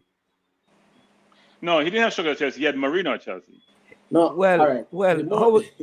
so was De Bruyne at Chelsea too. Mourinho struggles with the Mourinho thing at Chelsea, what enough people are not looking at. I think Mourinho helped Salah. But what I'm saying, let me finish, because Drogba played under the same Mourinho and did well. So do we give Drogba some credit for that? The same No. Mourinho likes who he likes. Doesn't like you. Salah played on the Mourinho and never do well. That's what I'm saying, coach. De Bruyne didn't do well either. And De Bruyne. Look at it like this. Could Salah make the team that Mourinho had at the point in time? Could he have made that team? In with his farm now? No, at the point in time when he arrived there, could he have made the team? We don't know, actually. We don't know because he never spent a lot of time. Mourinho never utilized him. And Drogba was in that team, and he couldn't get out Drogba. He wasn't playing Drogba's position. You keep saying that. He's playing wide. Drogba played the center of the field. Drogba center forward. Drogba's a 9. He's playing on the wing. Yeah, but then, you see, this is the thing though, when you compare people, because like I said, I'm fine, if you say that he's best, but it's so hard to make the comparison because it's actually easy. It's actually easy. You know why it's easy? You can't just look at the goals. You know why it's easy? Because a winger compared to a center forward, when his stats match up to a center forward, that's saying a lot. That's saying a ton. Name me another winger apart from Ronaldo you can compare to a center forward. Like MPEC is making a very good point. I think Drogba was playing against tougher defenses than now. Why do we always say that when we compare errors? We always think the era we are in was better. I don't know if it was better. That's true. We don't know if it's better. It all depends. I don't think Salah could go over Manchester United to Rio Ferdinand and those guys and win by 5. Oh, you mean how we played today? Can't go over Manchester United with Rio Ferdinand and them and they and score no 5. And Vidic, you must be mad. Hey, but the brother on the right wing, when name again? To the Saka. No man, the defender them man, Gary Neville. Salah would have run past Gary Neville. All day, all night. We are talking some money. It'd be Evra and Gary Neville. Evra and Gary Neville can mark Salah. Yeah? Gary Neville slow, man. You think Salah could deal with Evra like come and see them? No, man, come on, Salah man. would deal with Evra. No, man. Evra in prime. Evra in not a Manchester United fan, but Evra in prime. Salah and them can't deal with him. How do Real Madrid stop him? How do Real Madrid stop Salah? Hold on. The football never play like that. How do Real Madrid stop Salah? How do you stop him? The football never play like that. Ramos take him on and send the ground so get him off the field. That's how they stopped him. When they played the first Champions League when they lost to Real Madrid, that's how we stopped him. Question: do we think Salah has the same pace as Thierry Henry had when he was in his prime in Arsenal? Yeah, but Thierry also plays center forward. No, he doesn't. Henry was quicker. No, I think Henry was quicker, man. I'm asking Coach, in the I sense guarantee you guys Henry's pace the Manchester United coach defense with Hatrick, Evra, Vidic, and Rio Ferdinand. No matter who they're on the other side, Salah could not do them thing against them. I would agree with Vidic and Ferdinand. He'd be challenged, but not the two, not the right and left back. Not Evra. At his prime, He might have a maybe Neville. No, he might have a 50-50 chance with Evra, but at the pace where Salah move Manning, remember me at Manchester United now, me I take the beating. At the pace where Salah move, trust me, he can do it, man. You were Salah against Man City the other day when he bamboozled the defense. He was into Laporte when he turned him over, making the defense. In those times, those guys used to play against players that were. Listen, Robin and those guys were not slow.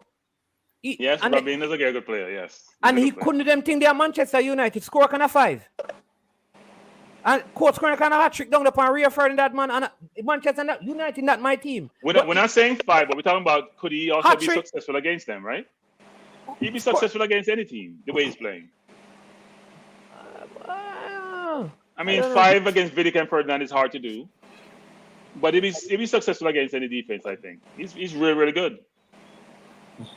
What does the eye test say for you, Mannins? That famous eye test. And you've been running a very nice series, Mannins, man. May I give you a salute for that, for those interviews with the legends. The point has to be made that I don't know if you asked the legends of the game in Jamaican football how they compare eras. It's very difficult, I suggest, to compare eras. So it's very interesting listening to you guys comparing relative eras with the likes of Drogba to Salah. What does the eye test say for you when we're talking about and discussing the finest African player to grace?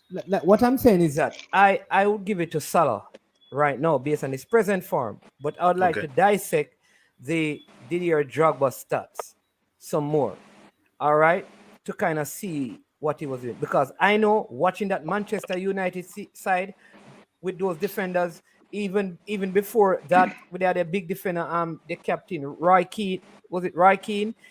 Playing in midfield, all of those guys. When you had Overmars, who was not slow, and Bergkamp and the Henrys, those guys struggled to go down by Manchester. Listen, this is inept defending. And for a Manchester United fan to tell me that Salah like this could go down to Manchester United when those defenders were at their prime, when Manchester winning Premier League and do this kind of thing. We don't believe that, brother. Man is a former Manchester United, you know, so you know them. But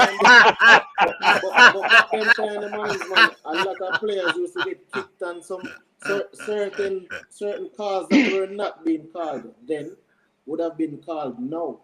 So you have to take into consideration how they were playing. Because when Overmars and Arsenal is playing against Man United, I kick up Arsenal. They couldn't outplay Arsenal, but they were kicking up Arsenal. Right, Keane have them style. So you have to understand, no, you can't really just kick up a team anymore. So you have to be more, you have to be more technical. Brethren, Patrick Evra was not slow. Patrice Evra was not slow. Rio Ferdinand was not slow. They were not slow. When they talk like all of them money faster than the whole of them money Patrick. The whole of them money faster than Harry Maguire. Listen, are those defenders better than Harry Maguire and the other one? Yes, they were. There's no comparison. I mean, is it close? Is it? No, it's not close. The levels close. The levels are not close. But I don't think Evra could stop Salah one-on-one. I don't think there's anybody who can stop Salah one-on-one. Look what he did to Atletico Madrid. Everybody plays against the same thing. Yeah, he destroys the person who played against him. In pace and in close skills. Yeah, man, the close control, the ball, move the ball quickly.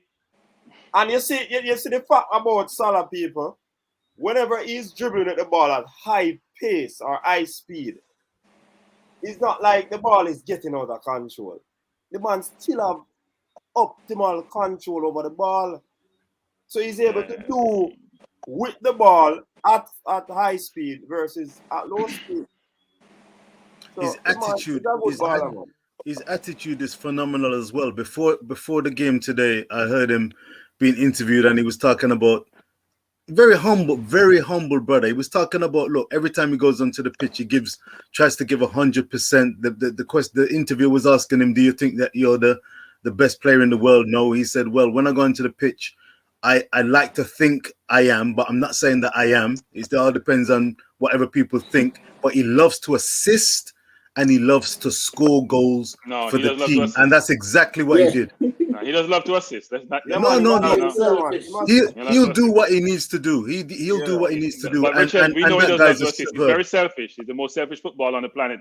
Apart next to Ronaldo. No, Ronaldo's the most selfish. No, Ronaldo's the most selfish. Let's be clear. Mane is the most selfish.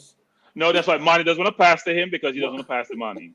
I don't think they like each other actually. But look, Manning's man, go check the stats though. Salah's stats are off the chart. And by the way, he has much more time to destroy all of Drogba stats. Drogba scored just about 40 in the Champions League. He has over 30. He passed all the Drogba stats when he's. Listen, I am saying that we're giving Salah the edge, you know. And then people are saying, don't compare era. All right, fine. We're not going to compare era. So, well, you got to compare. No, we're going to compare, but it's a lot of times it's not fair because the weighting is not the same. I don't know how you're going to measure football if you're going to talk about. So you can't use Robin because it's a different. I don't understand. Robin was good, but Robin was the same. No, but people are saying that you can't compare era because I don't understand how people use sport like that. Ryan LFC, big up yourself, Ryan. Oh. You deal with the team. I wait to the Ryan. Salah is. And so I have to just lap the tail. Yeah, man. You can't compare era, man. I don't like that. Yeah. You can't compare era. I didn't say that you. I wouldn't say that you can't compare eras, but I'm saying that it's very difficult. And if you had to compare eras, how would you go about it? How would you begin to go about comparing eras? It depends on what you're looking at. Well, if you're asking the question, who's the better? I mean, the age-old thing about who's better, Pele or Messi, if no one in this era, whatever the era is greater than Salah has ever been, and he could have done this going back to any era. What he's doing now, he could do no matter who the defenders are. This means that Salah is the greatest player to ever exist. No. Let's qualify that. We said Premier League, and it's around this era, not Premier League in general, Premier League and this or La Liga or Syria. We're talking about Premier League. Africans play in the Premier League. All right, so let's say this. So Salah as a forward, is Salah the greatest ever forward to have played in the Premier League? Not yet. No. I mean, you have Shearer and you have Henry. Owen. I mean, Owen. I don't think Owen is. I think he's past Owen. I think his competition is now. So Salah is better than Thierry Henry. No, what I'm saying, that's not the competition. That's the competition. Yeah, them man that the competition. That's the competition now. And Dennis Bergkamp. That's the competition. Okay. Them, yeah, man. So where does he rank in terms of all-time greats? He's still working on it. His body of work is not done. At the third tier. No, right now he's up there with the best. He's up there with the best. He has over 100. Look, if a winger's goal ratio is better than 1 in 2, he's exceptional as a forward, any position on the field. If he's 107 from 160 something, that's exceptional for any footballer. But what I'm saying though, Cranky, the truth is, like, if you look at it that way, I will give him Salah credit, but let's look at it this way. Is that Ryan post that? I must shut that. Hey, Cranky, you see shut up. No, I haven't seen that picture. You need to see the photo. Because here's what I'm asking. For. So if still playing. All right, given what Salah is doing. Hold on, Tajay, you need to turn up your mic because sometimes you talk when I hear you, and you probably get talked. Hold on. Yeah, man. Go ahead, Mannings. All right. So, number one, I think the rules of football are more beneficial to forwards now. Yes. So, to say that we can't in other words, we were saying it earlier that Drogba would be punched, kicked, assaulted. The Shearers would go through assault from some of the defenders, but they were still scoring a lot of goals. Yes. I'm saying that the rules now are way more favorable for attacking players to score more. That's fair. That's true. Yeah. So when we look at it, if we're going to say, could Drogba score as many goals with because Drogba used to be, Henry used to be fouled. These guys, what's it like? Go and watch Arsenal playing Manchester United back in the day. It was like war. You wonder if like these guys really, is this really football? I think the reason why Salah gets so much credit is the totality of his game. So if you think about every attribute you should have as a forward, not even as a wing, as a forward, go down the channels, get by people, play the other side of the ball, defense, score all sort of goals. If you think about all those attributes you're looking for, he exhibits all of them. He exhibits all those attributes, which is why people rate him so much. Because he's not one-dimensional like a Ronaldo, for example, who just score goals, does nothing else. He's playing both defense and offense. No, he's quick. He has all the attributes. Say go there. One-dimensional, no. Well, Ronaldo never played defense ever. Ronaldo, yes, would dribble and do step overs, but he never played defense. Everybody in Liverpool played defense. That's the difference. All right, let us segue into the Chelsea's marauding of the newbies, Norwich. Do we have to? Do you believe that Chelsea was being a bully, or they are just that good this season? No, Norwich is very bad. Okay. Norwich is very bad. But in that game, they were being a bully. Norwich look like a JPL team. Has Norwich won a game? Has Norwich won a game? I don't believe so. Brother. Yeah, so don't measure. They've drawn 2. I think they've drawn 2. Yeah. No, they put them in their place. Men against boys. That Chelsea can boast is that yesterday we had our 16 different players scoring a goal. So you have to look at it like this. For example, I thought we bought a striker that we really never needed. Because I don't think we should have bought Lukaku, in a sense. I think we should have went for a different type of striker based on the midfield that we have and the opportunities that Lukaku will get to score. Because if you realize Lukaku's chances are coming from like the wing back, like a Reece James or a Aspilicueta or the square and the crosses. And Mason Mount is looking to score. The other midfielders that we're playing, they're looking to score. So if you're really looking to it, Chelsea to me is good in the sense that goal scoring can come from anywhere on the pitch, and you need goals to win game. And then we have probably arguably the best keeper in the league at this moment in time. So you're keeping out goals and you're scoring goals. So. Brethren, listen, brother, Chelsea is a very good team. I picked them to be right up there in the Premier League, but they played Brentford the week. But listen, don't get fooled by this Norwich thing. Norwich is not good. Just simply put, Norwich is not good. Man is man. But you struggle to beat them 1-0 though. When did we play them? Remember Brentford? You don't struggle to beat Norwich 1-0. No, we don't play them here. Yeah, man. We gave them one. We did. We played them. Hold on. September 11th, just struggle to beat man. Yeah, man. That was the game we had to win. We had to win that game. Exactly my point. That means we are 6 goals better than you. Exactly my point. You're missing the point I'm making. The point I'm making is you can't use the Norwich game to measure how good Chelsea is, because Norwich is the worst team in the Premier League. But Chelsea beat Malmo. I mean, Chelsea beat the likes of Malmo 4-0 in the Champions League. I did come out and exactly. I did come out and say that Chelsea game. Exactly, Mr. Porter. Exactly, because in that game they played with 10 men and defended well. Now, what man, you're saying the Brentford game, and I'm saying to you, everybody is struggling against Brentford. Liverpool was conceded 3 goals against Brentford. Chelsea conceded none. So even though Brentford pressured us in the last, we still never conceded. I think you're missing my point still. I want to make sure you understand the point I'm making, because I don't want the point to be lost in the discussion.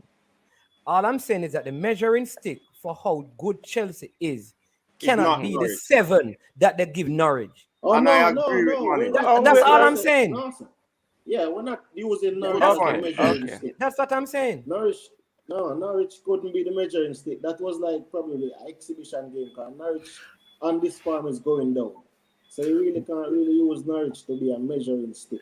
What you could say though is that the way and the manner in which Chelsea dismantled Norwich was testimony to how good Chelsea are, because it's not every team in the Premier League that will do that to Norwich. We know that Chelsea are a quality team. They will be in the shake-up and expect to be in the shake-up for Premier League honours as well as European honours. There's no question about that. So this Chelsea team under Tuchel and with the personnel they've got are going to be right up on the coattails of the likes of Liverpool and Man City. I think that the striking area is going to be a problem, though. I think that ultimately they will need a Lukaku to score the goals. I think Werner and Ziyech aren't quite up to it. Mason Mount at the highest level, I'm not going to expect him to score the goals that get them across the line. Ultimately, I think Lukaku will really have to strike goal. But for me, it's Man City. I think for me, it's Man City and Liverpool to try and lift this Premier League title, with Chelsea a strong third. That's my personal view. I pick Chelsea to win the Premier League. So my only point in this is to say that, to have a discussion. So I pick Chelsea to win the Premier League. You still maintain that? I still maintain that. From the very beginning, that's what I did. Maybe I'll get it wrong, but I picked them. So follow me, because I want you to understand my thing. So I picked them to win. So I think they're a very good team. And based on even what I saw them doing with 10 men against Liverpool, it shows how good they are. We cannot be here discussing Manchester United. Don't give credit to how excellent Liverpool is, talking about how bad Manchester United was. We get to Chelsea and Norwich and talk about how great and good Chelsea is, and don't talk about how bad Norwich is. That's the point I'm trying to make. I think everyone in this panel, unless I'm mistaken, would say that Norwich are strong favorites for relegation. I think their barometer is actually always getting themselves into the Premier League. Once they're in the Premier League, I think they've got a mental barrier. They've got a patent lack of actual skill and confidence in how to acquit themselves in the Premier League. If they don't go down, if there's 3 worse teams than Norwich at the end of this season, I will be absolutely astonished. They're as good as gone as far as I'm concerned. But if they stay up, absolutely hats off. And shame on the other 3 teams that could fall. And look out for Cataract. Leeds is flirting with this relegation situation at the moment. So Bielsa needs to be on his toes. Can I address Dr. GJ? Because he has been typing a lot of madness about my Arsenal. And I wish to respond. Arsenal, it was just last year that Arsenal did not win a trophy. The season before that, we won a trophy. We consistently win trophies, not the EPL title, but Arsenal has consistently won trophies. Have we won the Community Shield? Hold on. The only trophy that Chelsea has more of it than Arsenal, Dr. GG, is Champions League. In every other category, Dr. Europa GG League as well. You haven't won anything in Europe. Well, yeah, we haven't won anything. So you can count your Europa League and count your Champions League. In England, 2 Europa League, 2 Champions you can League. count them. In England, the only 2 teams that has won more titles than Arsenal are Manchester United and Liverpool. Correct. So the third winningest team in England is the mighty Gunners. In London, incidentally, that still remains red to this day. Thank you. Correct. Right, that is a lesson to the Chelsea man. Them. Emphatically made. Emphatically made. Come back on that one. Cranky, you're muted, Cranky. Hurry come Chelsea people them. And if you're a Chelsea fan, you just start watch ball. Right. If you're a Chelsea fan, you just start watch ball. Right. Just start watch ball. I'll never understand. Everybody say if you're a Chelsea fan, you just start watch ball. If you're a Man City fan outside of Man City, you just start watch ball. Thing no work, you know. A different era this. Yesterday thing no work. I know Manchester United have 20 and Arsenal have 30. All right, coach. All right, listen, people. Let us take a pause. What you calling us? Yes. There's a comment on the Travis. Big up yourself. He said that he's not liking the show tonight. We move from the core principles of TripleTreat is about Reggae Boyz show. That's his opinion. But can you get some clarification on that, CD? Because this was a groundbreaking. In fact, I didn't know the poll decision and announcement until you started the show. So can you just give us some feedback to Travis and the listening audience? I have 2 polls on this topic, right? On the community, and I think it was Friday night, and persons voted in favor of having some Premier League discussion on this channel. Yeah, but I just want it to be made clear that also another voting is taking place, poll, and persons are unanimously stating that they'd want it to continue next week. You understand? We have 139 votes, 73% yes, 27% no. But in this case, we are going to say that majority rules, right? So whenever we have a match on a Sunday, then of course, you know, the Reggae Boyz game will take precedence. But going forward, we're going to try as best as possible to integrate the Sunday chat about the Premier League. You understand? Maybe within that. A lot of people in the comment section have fans or they are fans of many clubs in England. You know? So as Very long much as we so. can't talk about the Ark and we not talk about, you know, the 100,000. Plus we have Reggae Boyz play. We have Reggae Boyz probably. And we have Reggae Boyz playing in the Premier League as well. Right. So we could also in our conversations look at the performances which we've touched on briefly already, and we could look at the likes of them. We have not even spoken about Leon and Antonio's performance as yet. Yeah, because I was sitting up waiting on the game, especially just to watch Leon Bailey, not necessarily to watch Arsenal, but to watch Leon Bailey. The Borgo dance. But so man scoring at the Borgo dance. That's it. Well, we decided to wrap him up. Bailey came on for about 30 minutes. Was he playing?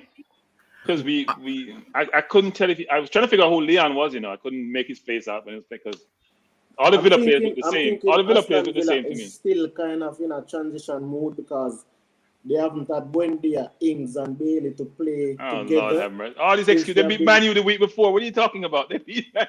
But you know what? It's Man U. They don't beat nobody. They don't beat nobody. Anyway. They don't beat nobody. It's fine. Anyway. The Emil Buendia. Yeah. Danny Ings and Leon Bailey hasn't really gotten an opportunity to play consistently together as yet. Okay. So what they should be bringing to the league, because I would think that they seem like a team that could finish in and around 10-11 if they play to their potential. Right. Yeah. So at least. Wait. The team that played Arsenal on Friday, you talking about? I gotta run, but before I run. Yeah. Devon, we can't hear you now. You're cut out. Yeah, I gotta run before I run. Oh. I must say this might be good news for Reggae Boyz going forward into 2026 and beyond. I have spoken to a gentleman who's an agent. Also, is born of Jamaican parentage in England, who managed a number of youngsters between the age of 18 to 23. And most of them are showing interest right now in playing for Jamaica. And he and I will be working closely to get some of these youngsters into the U23s and so forth. So we can is that good news? Is that good news or bad news? Blood them in. Make them probably a part of the core for 2026. Huh? Coach Devon, did you hear what Crank said? Is that good news or bad news? Well, I think it should be a good news. Okay. I don't know how other people perceive it to be, but he also worked at the same agency that the agent who managed Mikel Antonio. And some of these youngsters are in the West Ham setup. So these are good players. And I'm looking at some of them now and looking at some clips and so forth. Okay. Somebody said, remember the quota system. It's a quota system. I want to ask a question though. I want to throw a question out there. The quota is at 5, them are 6. So they bring more than 5 or 6. And then we not take them. I'm gonna give them headache. Lacazette is trying to say something. Lacazette, come again. Speak up. No, me as the Taji wants to say something, but him kind of low. I was trying to throw a question out there where I was saying that I saw Gareth South gave a couple matches during the week, like he was checking out a few players. So I was thinking, I'm not saying that Tapa can go to England and watch these players or that. But I was thinking that, for example, if we were to be calling players, for example, like we back in the past, if we were calling a Demari Gray or we were calling a Ivan Toney then, and we had the coach go to the match itself and watch this player play. And like, in this weekend, they will have the discussion with the player, come over and watch the player play. What do you think about something like that? Where I'm thinking if you're the coach of a national team, you should be like going to see these players in their different leagues on different occasions. Because I think you should be the one, along with the teams that you work with, like a scout and other persons, to be choosing to say, all right, I'm going to call this player, but I need to see it. Yeah, but that is not that's what a coach does. You have to do your due diligence. If you want to asking a in player the sense that I'm saying to you that apart from if Topper comes here and he goes to Mobe and watch a game at Mobe, or he probably go down at the other Premier League, I'm asking, is it that our national coach goes to like the MLS or goes to the championship He should. or go He and should. watch these players? So what Lacazette is asking, Definitely should. has Tupper done that? Has Tupper ever come over to England? Has he ever gone to Charleroi? Has he gone to the MLS No, I think they said to watch players? I think he said they wanted to do that, but money's short. So Well, I think he's been to England. I think he's been to England. But maybe example, not a player like often Ivan enough, Toney, not and since this COVID, campaign, you know.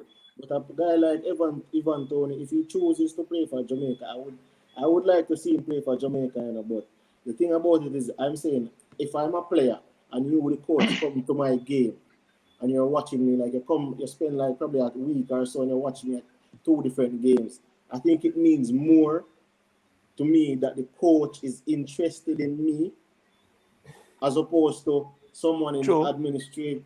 But we said that, I mean, what's the name, Chelsea, man? Also, we discussed that already, because even I spoke about it, that after the Panama game, the coach should have gone over there. I never watched that. So we have discussed those things already as to what the coach should do. Whether or not it will be done is a different thing still. But we have discussed that. But I just want to say this still. Man have a whole heap pizzazz, you know. Him can talk to the JFF and get things done. But no, when right. When management become head of the JFF channel right now. Cranky, hey, Cranky, Cranky, you're mute. When you become head of the JFF, man, remember, don't be like a politician, you know. Where you don't take all the good ideas, them and then discard them. And you know what? I shouldn't tell you that you're Cranky. I should not have told you that you're muted. Manning, we will support you. And when Mr. you become Porter, president, you know what is funny, Mr. Porter? You always come with the thing, you know. The scout. No, let me give you 2 good pieces of information, Mr. Porter. People, you know that Mr. Porter talks to the people in the JFF every single day. That's number 1. So don't make him fool, you know. All right. Number 2, Mr. Porter. I saw someone in the comment section named Lulu said that he wants to get in touch with you. Lulu, I don't know if it's Lulu about him having a son in the dollar system under 14, but there's no tournament this year for the rest of the year for the youth, because the under 15 team recently played. But if we can manage the under 17, then we can get him connected. So if you can get the information to me, I can pass it on to the person in place. So they can. You understand me? Man, Mr. Speed, come and tell me say him having quota system. You know that tell him Bali from. Yes. Man, they say you have 6. Yeah, 6. So when Lulu get him one in, only 5 left mannings, man. Make sure Lulu's son good enough. All right, nothing like that. Nothing all like right, gentlemen. Let us look at one of the other big team. Then we talk about the Reggae Boyz who play in EPL. Anyway, gentlemen, good night, and we'll talk soon. All right, Devon. Guidance can't do it, Coach Devon. Yes. Always a pleasure. Stay safe. Manu. 5. You said that? A 5? At a 5. 1 and 4. High 5. High 5. So Man City were they sublime yesterday? From all accounts, yes. Manchester City are a strange team, you know. The word on the street is that, and we know this, they don't play with traditional forwards. The way they play, we were talking about steel. This team under Pep Guardiola, you can't rely on them to be the template for most of the teams in the Premier League and maybe the world. I mean, Phil Foden, this guy, young England international, playing. I think Guardiola said that there are guys who play positionally, and play the game in that way, and there are some guys who just play football by playing football. And I tell you, it must be one of the joys to be in that team. Raheem Sterling, Bernardo Silva.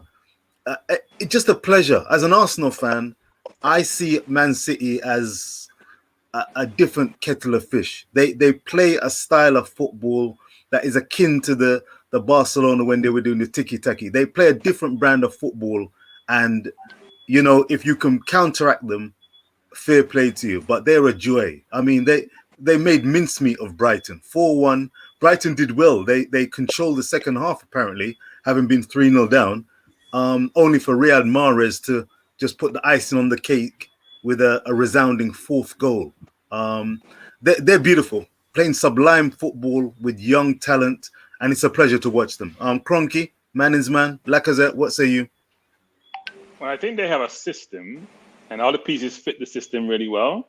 So even though they don't have a number 9 in their team, they're still enough to create enough chances to score. Because they create a lot of chances. That's why they score so many goals. They don't have a potent goal scorer in any one position, frankly. But all their players, whether it's De Bruyne, whether it's Sterling, whether it's Mahrez, Foden, Torres, they all can score at some point in time. So you're not depending upon one person to score. I still think if they want to win the Champions League, they need a number 9, actually. Because I'm not sure when you come up against really good defenders, you can actually play the way they play and still dominate and still score. Chelsea showed them up last year in the finals. Exactly. But they need a 9. They need a 9 to play against the better team. Against the Liverpools and the Chelsea and the better teams in Europe, they play against PSG. You're going to need a number 9. But they I mean, look, it's $1 billion team. They should play well. Yeah. I was waiting. That's what I said. Yeah. Shut up. If I buy some for $1 billion, it should work. That's what I'm saying. Coach, tell Shatta that he cannot be talking about the 5 Love game and saying a $2 chat. You don't equate. So Shatta, you need to take back that $2 and 3 to it, brother. That's the wrong score, Shatta. Yeah, $5. Coach, don't post no $2 Shatta next time. No post $2. $5. But what I'm saying though with City is that, let me say this. This guy named Phil Foden is the best player in his age group, I think, in all of England right now. I mean, Saka, Mount, none of these guys are close to him in terms of his talent. And so kudos to him. Listen, one of City's best midfielders last season was Gundogan. Right? I mean, he was scoring goals and all of that. You don't even see him playing. No, he was injured. He just came back. He played the game against Brighton. Yeah, he was injured. Yeah, right. But he's normally injured, you know. That's regular Gundogan. Yeah, but what I'm saying is that without him, it seemed like they're still an idle machine. Raheem Sterling wasn't playing. It just seemed like they can't. Man. Them have 2 teams. Them pay $1 billion. You don't realize it. The man have 2 players in every position. Yeah, Stone can't get a look in, and Stone was a starter last year and start for England. Same thing with every position. The only position they're not really. They don't have the cover as well as the 2 right and left back. But everywhere else, they have abundance of players. And the number 9 starter. It was Kevin De Bruyne. Then the next season, it was Gundogan. This season, it's Bernardo Silva popping up. It's like, for example, there's no, as you said, there's 2 players per position, and the 2 players per position is starting players. It's not like you have a player and a bench player. It's not like Manu. It's not like Manu, for example. Starting player for every position. Coach, you skip the $5 chat and go for the $0 chat. Put up the $5 chat for us. So that is 5-0. Put up the 0-0. 5-0 now. Put up 0. One with $0 now. There you go. I think the best English. I would agree that Foden is the best English young. Talk about young, say under 23. Player, but I think Smith Rowe will get up there eventually. Yeah, somebody said that Declan Rice. So isn't Declan Rice like 24? I think he's 22. I think he may be 22. About 22. No, about 22. Yeah. He's phenomenal. He's a good player too. But I think Foden is ahead of them. Not by us, because I think Mount, Declan Rice, Phil Foden, Saka, they had a youngster from Arsenal, Emil Smith Rowe. Good crop of youngsters, but I think Foden, in my opinion, is ahead of them. Sancho is also good. I like Greenwood, but I think, like I said, of all of those guys, I think Foden is a little bit ahead of them. But it's funny how England is just producing attacking type players. So, for example, like if you look, although outside of Stones, where's the good center half or a good right back or? Yeah, I mean, they change, right? It's not like Germany. Most of these teams do that, right? At some point in time, they get it, They bring in, they have the proper infrastructure, develop their players. So you're right. There's a lot of skillful players, young players playing in England, which wasn't the norm, right? They used to play a lot of long ball. The infusion they have of players from different parts of the world with certain skill sets come in. That's what the kids emulate, and the academies are teaching them some of these things. So you can see that's what Jamaica needs actually, which is Jamaica need nothing. We can't. I don't know. And I think this guy from Liverpool is also good. Called Trent, not Curtis Jones. I think Curtis Jones is a very good. Elliot is good. They have Liverpool have good young players. Elliot, he broke his leg, is good. Yeah. No, Curtis Jones. Is Curtis Jones connected to Jamaica? Yes, he is. But, I tell you, he almost lost his balls in a tackle to Ronaldo this afternoon. Yeah, Ronaldo got a bit. Did you see that tackle? Pressure. Yes, it wasn't a tackle. He was kicking the ball. He didn't kick it. My lord. Yeah. But you know. He's using Manscaped, so his balls escape from that. Me say, man, hey, man must deprive the man of his balls. Coach, I tell you the pass. Coach, where is he? In coach, we passed to them. Take off him gun. About Man City is that Man City is like when I watch Man City play, separate and apart from the final that they played against Chelsea, they always seem to be in it. As in the final, you could watch them play, but you're not thinking. It's like you reach a point where you're saying Chelsea is going to win this game. But most games that Man City plays in the league is like you're saying they're not out of it. Even when they're 1-0 down or the game is there. I think they're lacking on number 9 this season. So Chelsea is my team, but it's not inherent bias for me to say that they're going to win the league. But I think Manchester City is lacking a striker this season in particular. Based on how Liverpool is playing, based on how Chelsea is playing, they can't get away with it like last season. I don't think Chelsea's going to win the league. I don't see Chelsea winning the league. Who do you think? Chelsea have a lot of similar players. I think it's between Liverpool and Man City. Yeah. If Liverpool stay healthy, they should win. Even though Man City, I mean, the way they're playing, Mane didn't play today. Elliot's been injured. They still have injuries, and they still look like they're scoring almost 4 goals a game away from home. It's not like you're winning away from home and barely scraping by.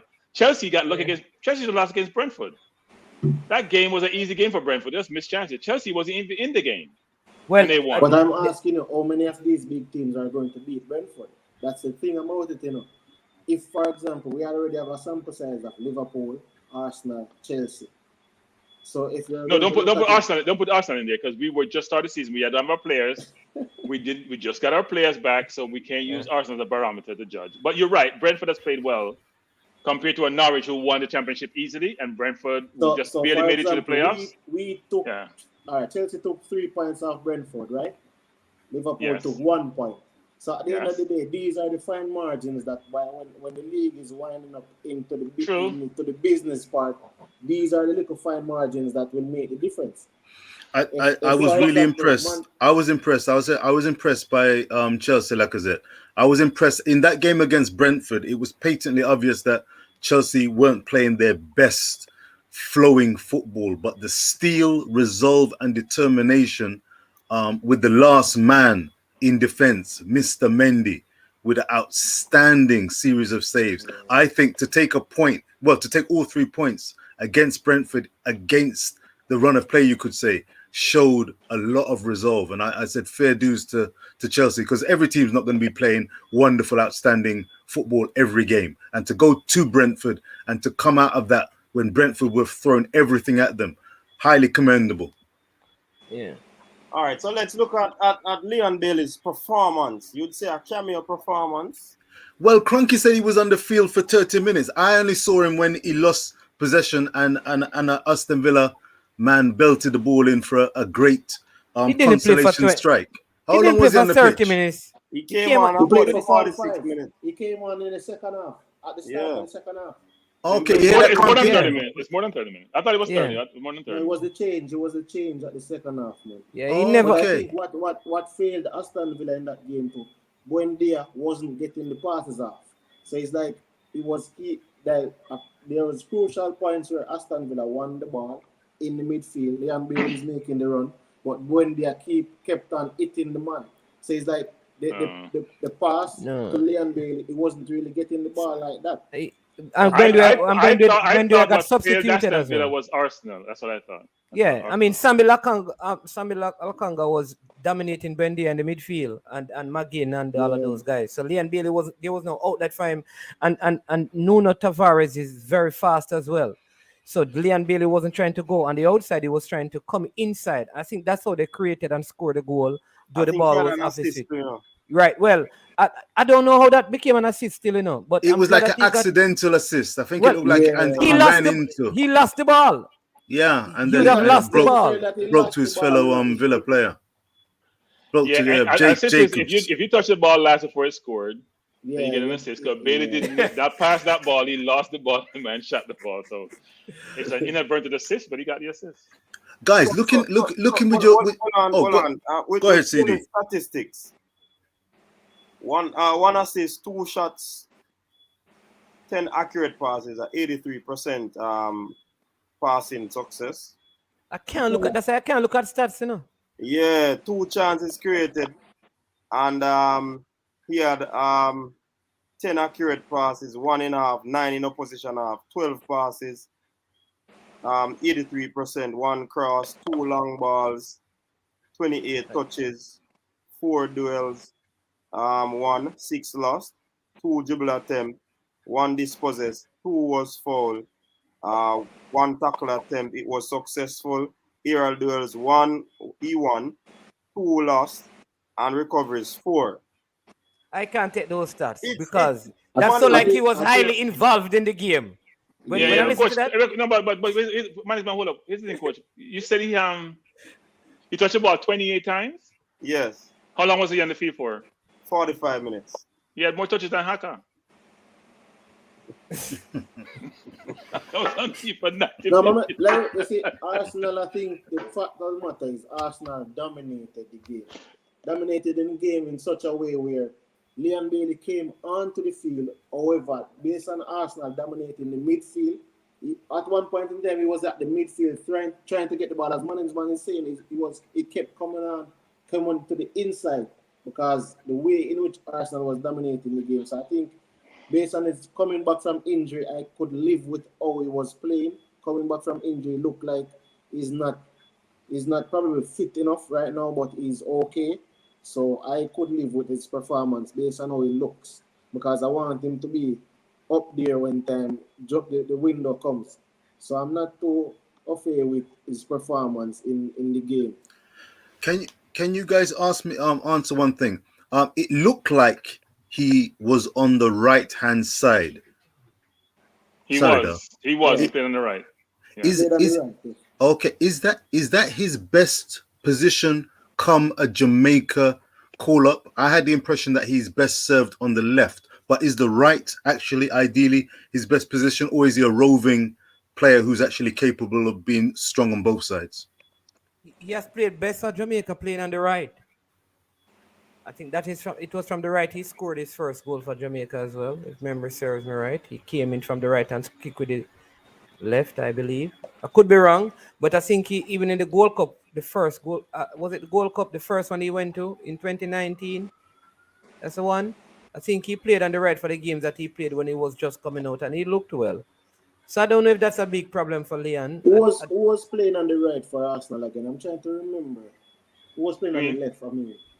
Tavares and Smith Rowe, because they were doubly teaming. Smith Rowe was coming back to help out, so he just never.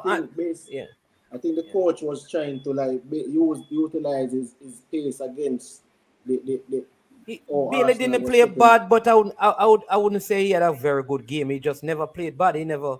I mean, in my opinion, I don't know. But Manins, that could be indicative of the fact that he was coming off an injury.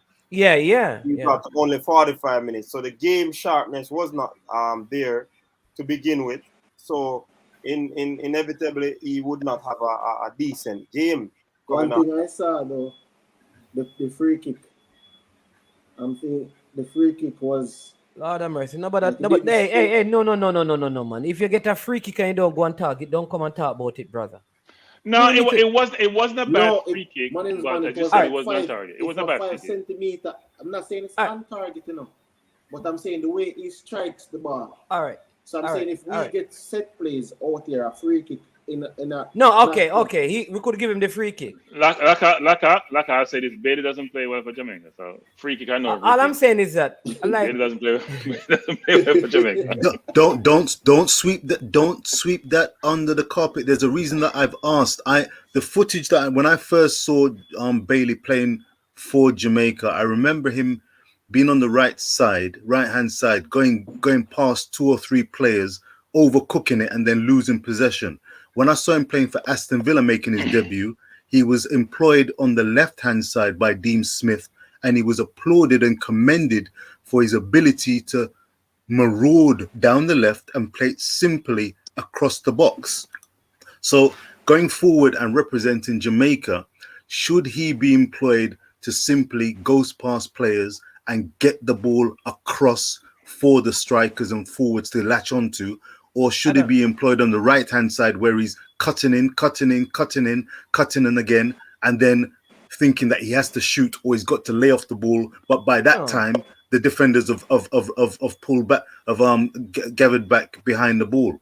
I want to see Leon Bailey. He looks like an exceptional talent. I want to see him employed and happy to produce his best for the national team. We want him in the best position. I've seen Leon play on the left and on the right, and I think he's just as efficient either side.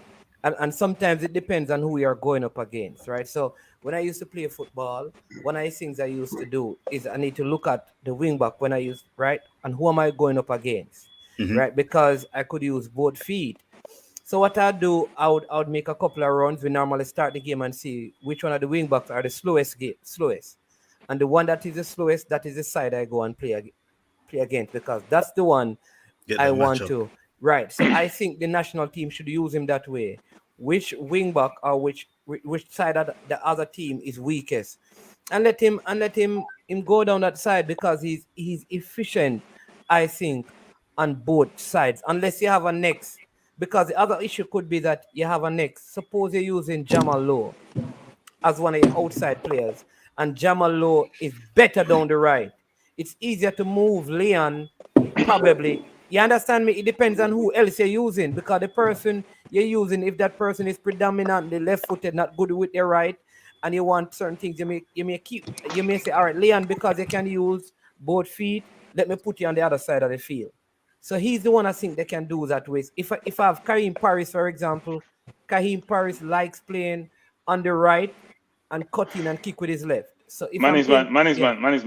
More you want to mention name like Greer, Kareem Paris, or no Flemmer. More you said if you say Demari Gray, I get excited. Why not Kareem Paris?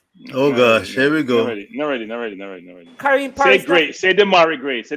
Can you I know Demari is hard to say. Say Demari Gray. No, I don't. I don't have a problem with Demari Gray. But Kareem Paris is playing well in the league that he's in. Question. Which league is this? He's playing in Slovenia. In where? In where? Europe. So where? In Slovenia, in the top tier. What's the team he's playing for? What's the name of the team? I'm just asking. Can't pronounce it name. Yeah. Of course not. We can't pronounce either. Manins, do you know the name? Manins man. Here's where we the level. Here's where we are, man. What does it begin with? Liga, Bundesliga, League One, and Premier League. We don't want to hear about it. Really, Frankie? Yes. Get promoted, go some places, make an agent, get you to the Premier League, or La Liga, League One, and we can talk to you. So basically, no Bush League. Here's it. Fine, Cranky, I hear it. But here's what I'm saying to you guys, all right? And sometimes I think, I try, hold on, coach, because sometimes we need to be careful of the dialogue, because there's no guarantee that Demari Gray is going to come and play for Jamaica. Mm-hmm. All right. Kareem Paris is playing well, and we say we don't want him because he's not playing in England. FC Copa. All right. Yeah, Copa. What I think we should say, Cranky, is this. Listen, thank you, if Demari Gray is available, I'll take him over Kareem Paris. But we don't have to throw a man down in the garbage pile because the next man is better. And I think sometimes that is how we have the dialogue. I won't have it. I won't have that. I won't have that. I agree with you, management. If that was said, that's not what did said. I said I want to hear about Damari Gray. I don't want to hear other names. That's me. That's the level I'm at. Now, you guys may be at a different level. You want to go get 34% possession and you're 27% possession. I've moved on from that. I want to see player play in the highest level. So when we get the ball, we can keep the ball and put the ball in the opponent's net. Not talk about, maybe Kareem. No, Kareem, you're doing well in Slovenia. Keep getting your game up. You remember they were cranky just was it last season or season before? Damari Gray was struggling to get into the Leicester side. And he's not struggling. Exactly. So now he's playing for Everton. He's playing well. I wasn't talking about Damari Gray then. I'm talking about him now.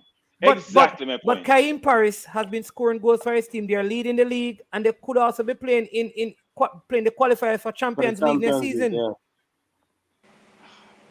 Slovenia. But you can be good for country and not good for your league, good in a league side some of the times. That is true. That is true, Laka. All I'm saying is that I could understand you saying like a next player, but I'm saying with Kaim Paris, when he has been playing, he has looked well. That's good.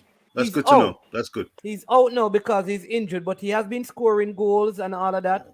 And he has I go back to what I said. Get me excited when you start talking about the Damari Grays of the world. Not even what's his name.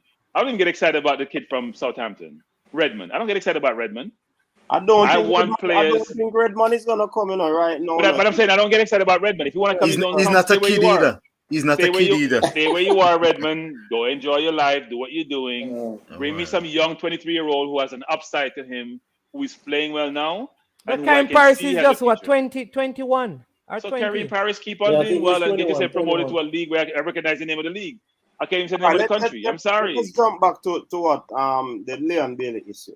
Based on him playing Friday, right? And we'll probably have some more games coming up before the international. Do you think that isn't he playing in the week in what they call it, the League Cup on Wednesday or Tuesday? Should be, man. Yeah, man. So with those games coming up, do you believe that his fit? Well, I believe that his fitness will get up and running, and then he will be back in the Jamaican team. What say you? Coach, he has been able to stay fit. He was injured in Bundesliga. He came to the Gold Cup, he wasn't fit. He went to Villa, he's not fit. We gotta wait and see if he's fit. Fit is not just, you fit and you can run for the whole game. No, fit is you not being injured, and he has not been able to stay fit. I know you know, but just saying in general. Okay. So when we talk about fit, it's not just about me having the stamina. Mm-hmm. I have to stay off the table and not be injured, and he hasn't been able to do that. Right now I'm at the point. Hey, if you notice, even a cranky. When we're talking about the Jamaican players, I skip past Everton because we have not secured Damari Gray as yet. So I don't want to talk about him and we have not secured him yet. And guys, here's another thing too. That's why Antonio needs a physio with him, because I was watching West Ham, they're talking about Antonio. All they talked about was his fitness, his ability to stay on the pitch and not be injured. That's why you say they're overprotective of him. And West Ham get nervous when he starts playing. They want to restrict him from playing, 2 or 3 games in a week or 2 games in a week because they're concerned about him getting injured and they have no replacement. So he may not come and play 3 games for us in any window, given the way they feel about his being injury prone. Bailey seems to be on that same trend. Can you stay fit? He has 2 games. He has 2 games coming up before the break.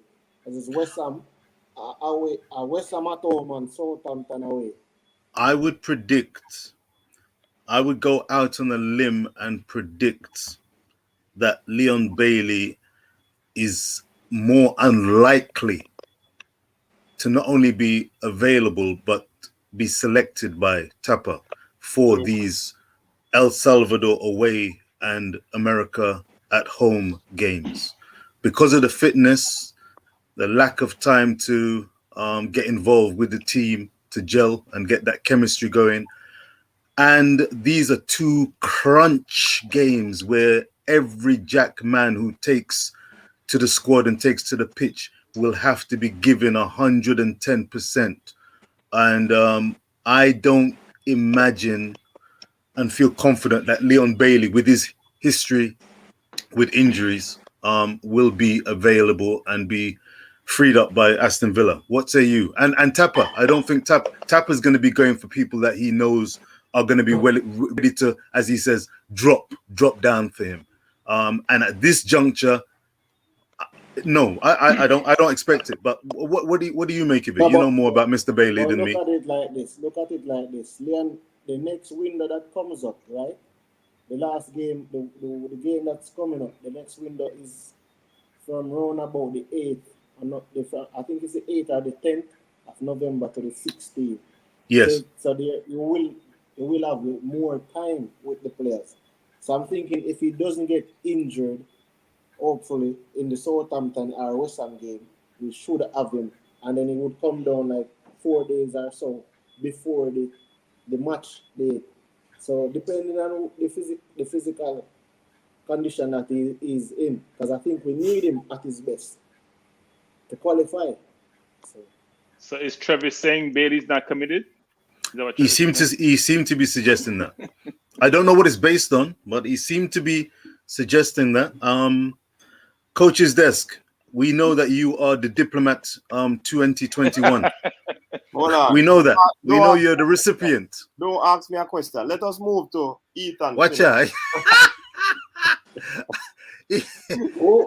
In light of the Manchester United debacle, he is even more adamant that no way he's going to stand his ground. Ethan Pinnock came off. Listen, let me say this. Hold on, the coach, because I need to really say this about Kaim Paris. I think all I would suggest to people is just watch a few of his games. I don't normally like to advocate for players, but this player should have been in the national team. To be fair to the player, this player should have been in the national team. This youngster left Jamaica in his teenage years, like the younger guy, 17, 18-year-old, goes and play in the second tier, right? One of the teams that he played against was a team that bought him when they got promoted, because the team that he was on never got promoted. Goes up there, move from the second tier to the first tier, and continues to play well and continues to score. Now, you can't ask a player to go and prove himself. He goes and proves himself, and then you don't even look at him. And then you have other players who are not performing as well as he is. So I am saying, just look at him, and then if when you watch him, he's not good, then talk. But I think it is premature when we have not seen him. Listen, you've got to watch him. I rate Demarai Gray, and I think he should, if he's available, he should come in. But personally, I do not rate Nathan Redmond. I've been watching him for a while, and I think Jamal Lowe and Bobby Reed, in my opinion, Demarai Gray, Leon Bailey are 4 better options than Nathan Redmond, in my opinion. I would not call him unless those players are not available. But that don't mean I would not look at Kaim Paris, because I think he is. I really think that he's one of the better young players. The rate he's playing now, I think he's ahead of Walker, he's ahead of McGee, he's ahead of Vassell, and those players have been given an opportunity. If what you've just said, Mannings, is correct, then he should be in the squad. If what you've just said is accurate, I'm going to be taking a closer look at Kaim, but he sounds a terrific prospect. I carry him over Javan East, because I don't know why Javan East is making the squad. I don't know why. Because I can't see. I saw the game with Costa Rica that we should have won, and he water knee. The ball came to him, water. Like, you can't have a striker getting water knee in a big international. What is water? Hey, I'm not from this country. You know what is water knee? You know what is water knee? Water knee is when you kick the ball, you're kicking and misses the ball. Oh, so anytime you miss the ball, you have water. No, you don't know them. You don't know when you go to ball field, man. Him know. Like I said, him know what he's talking about. He knows what he's talking about. It's him put on him Stush accent. Yeah, man. But a Florian still like Javan East to me is not up to the level at this moment in time. So we're wasting a spot with him. I think you've been harsh on Javan East. He knew it was offside, that's why he missed the ball. I think you've been harsh. He knew that he was offside? Yeah, he knew he was offside, that's why he missed the ball. Okay. He didn't want to score a goal and then feel disappointed. He didn't want to score and feel disappointed. I think you're being very diplomatic, Cronky. But you know what? I tell you, it's interesting. I heard Javon East. I'm not going to be kicking anyone. Right now, we need to get as positive as possible for all the possible Jamaican representatives. But I heard that Javon East was described as offering an alternative to what? in terms of the four listen, Ryan FC. I was listening to Ryan FC with Simon Preston and Ryan FC putting Javon East as one of his top 4 Jamaican strikers in us. I won't repeat. You mean Jamaican born striker? You mean Jamaican locally developed strikers? I'm talking about the top Jamaican strikers. If you need to compose a top strength Jamaican team, and Antonio Gray and Burke actually got a 5th place. But Javon East, Javanese play for Jamaica that was in Costa Rica, the same Javanese? Javon East was described as offering something, quote unquote, offering something different. I won't say what kind of difference. I thought it was a bit of tiddlywink, but that's I was at the match and see the big baller from Bayern Munich. What's his name again? Lewandowski. Davis. Alphonsus Davis. Oh, Alphonsus the ball. So if a ball are water, then no, that's how Alphonsus Davis. The point I'm making, it happened to everybody. No, but miscontrol, kick and miss. Did Alphonsus Davis miscontrol this ball? And this surface that we have up the there. The ball was sailing on the ground. But I'm saying it didn't lift up off the ground. I'm saying Coach, you can't defend Javon East and that miss. You can't even try. I agree with you that one-off everybody missed sitters and it happens. Does it happen on a regular basis with Javon East? We can't do that. But we've seen Javon East play, Coach. We've seen him play. And we love that Javon East plays for the country, and we wish him best in his future. But Javon East, I think you should do like Aka. But Cranky, you know why I mentioned that, Cranky? You know why I mentioned that? Yeah. People judge Ethan Pinnock by the one score where him get, the one dash where him get on the line that caused the goal to score against the US. People judge him based on that, and that is just a one-off thing. No, but you mean when Sergeant turned him inside out? Exactly. Yeah. Defenders do get that. People kick and miss. Yes, I would agree. A lot of world-class goalkeepers get the ball back pass to them, a control, a kick, and ball are going to goal. Come on. But to be honest, though, you have players that are good for their national. You have players that are renowned for the national team, but they're not necessarily this great quote-unquote baller. Cleberson. Yeah, so remember him? So they're great. All right. For example, if you speak about Roberto Baggio, right? Which team comes up first? Italy. Exactly. And Juventus. No, but I'm saying you say he's an Italy player first, and then a club player second. Mm-hmm. All right, you want to ask? Hold on, no. But most players no. That is the craziest thing ever here. Like, because let me ask you, when you think about Messi, what do you think about? Barcelona. Messi? Yeah, what do you think Barcelona? About? You think about Barcelona? Cristiano Ronaldo. You think about the clubs? Xavi. Iniesta. No, what do you think about Harlan? So what is the point? Yeah, say your point. No, what he's saying is that some people play better for their national team. No, but when I check the survey, the most persons you will get play better for the club. When I think about Xavi, you think about Xavi as Spain and No. TikTok here, Barcelona under Pep, brother. Come on, man. Barcelona with Pep, brother. So the example is James Rodriguez. James Rodriguez is the example. The best Barcelona with Pep, with Xavi. For Colombia versus any club he plays for. That's the best example. No, but you're going to pick him for club because of Real Madrid. No. James Rodriguez is for Colombia. No, that's how he made his name. You don't think about it. He has not produced the same form for club that he produced for Colombia. Yeah. Cleberson for Brazil won the 2002 World Cup playing for Brazil. Made a big difference. Couldn't do anything for Manchester United in that midfield. Majority rules, though. Yeah, Cleberson's a good example, too. Most players play. No, but I'm just trying to say that you can group some players. You can say the club and the country. but some players the country first. Messi. All right, hold on. Let me. Jacques is a good example. Yeah. For Switzerland versus Arsenal. Let me ask you this question. When you think about Messi, do you think about Argentina? Sometimes, yes. No, but look into it. To be fair, people are unfair, and Messi has been in a team that they have went to 5 finals. No, listen. I never ask you for. All I ask you is this: when you think about Messi, you think about Barcelona. Barcelona, you think about. Yes. That's just you think about Barcelona, but I think about Argentina. You think about.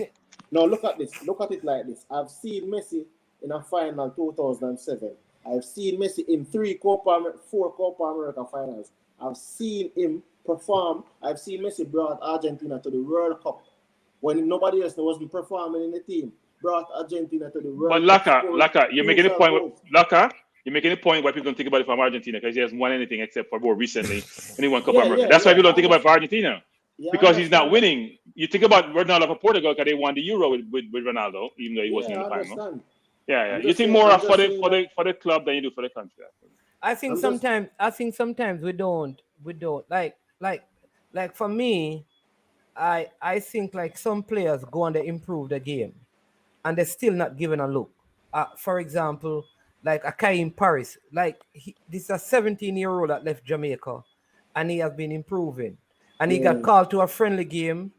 Never looked bad, but he was never called back. And you don't get which friendly game was this, management? He was in Saudi Arabia. In Saudi Arabia. Oh, okay.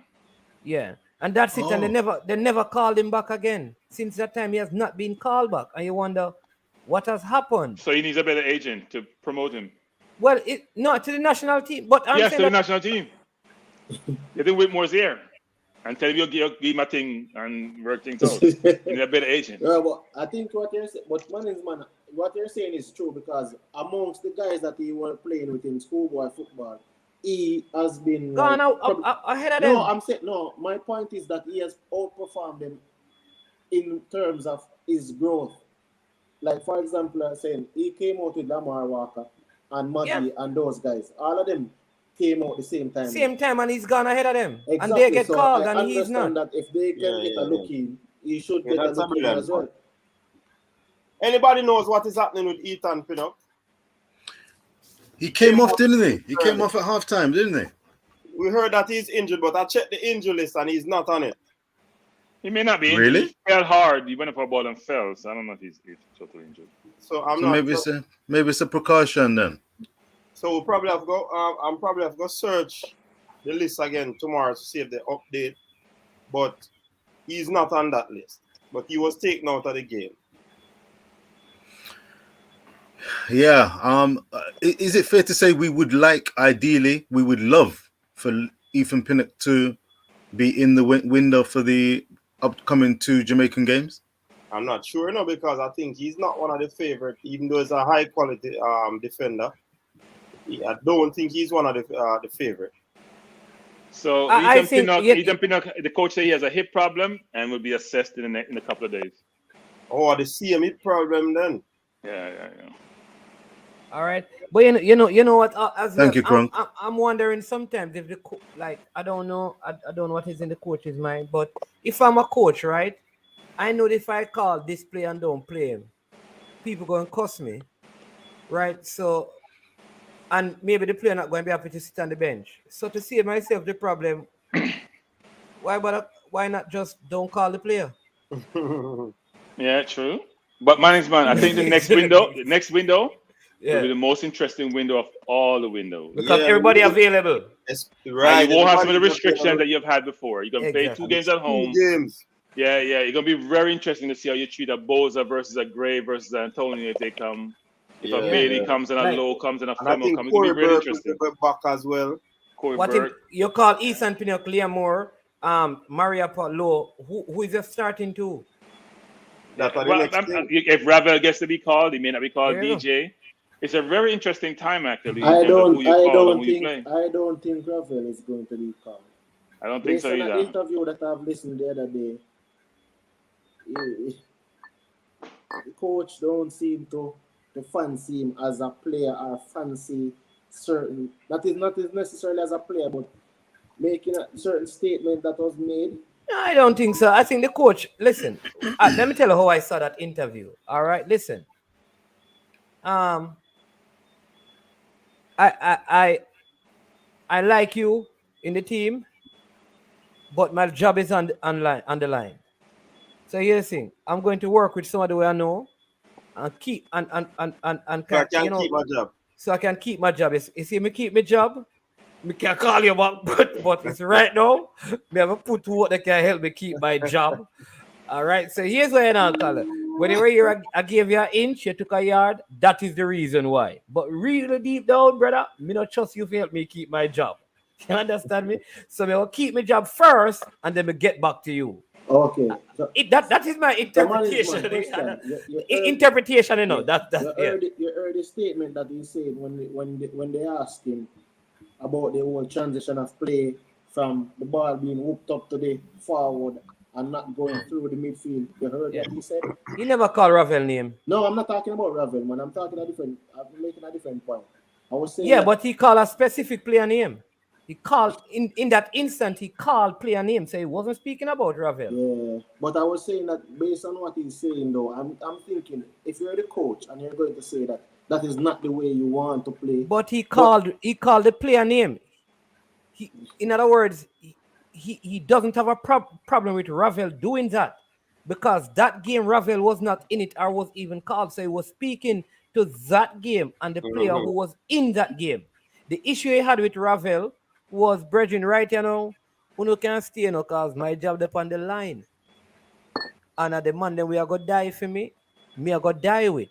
So that's why I'm saying it was a coaching decision. Yeah. If it don't work, at least me know that them money that die for me. Yeah. You understand me? When that settle now, I'll get back to you all. But I definitely like Ravel in the team come next window. Hey, Taji. Oh, like, man, I'm not going to say your talk because you're still low. All right, sorry about that. Oh, go ahead. I was saying, what about the statement where he was trying to say that he don't speak to some of the players? Hey, listen, coach. What is we can't call him Lacazette. Cause this man bring back everything where we talk about. Yeah, we talk about it. Yeah. First I come on the show. I guess I'm the first one I come on this show, but I never. It's the first I'm coming on this show, man.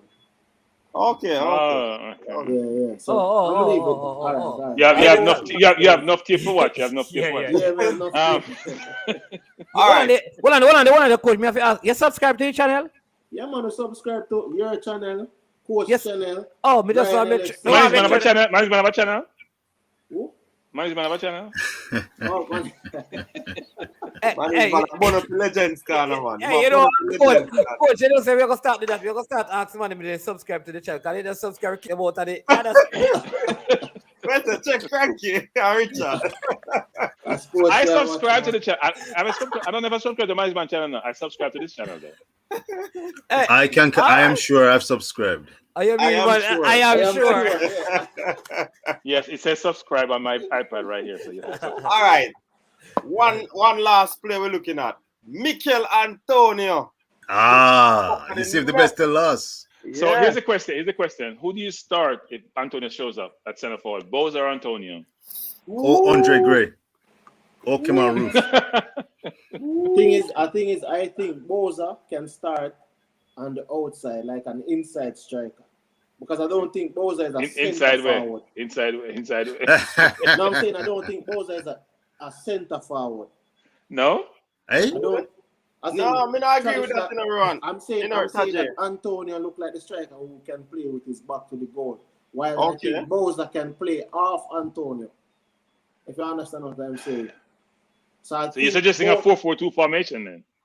I mean, not necessarily 4-4-2, but it depends on. Not necessarily 4-4-2 because I don't really necessarily like that. That's the only way you can play both of them. Yeah. 4-4-2. Yeah, I say 4-4-2. There's no other formation where you can play both of them.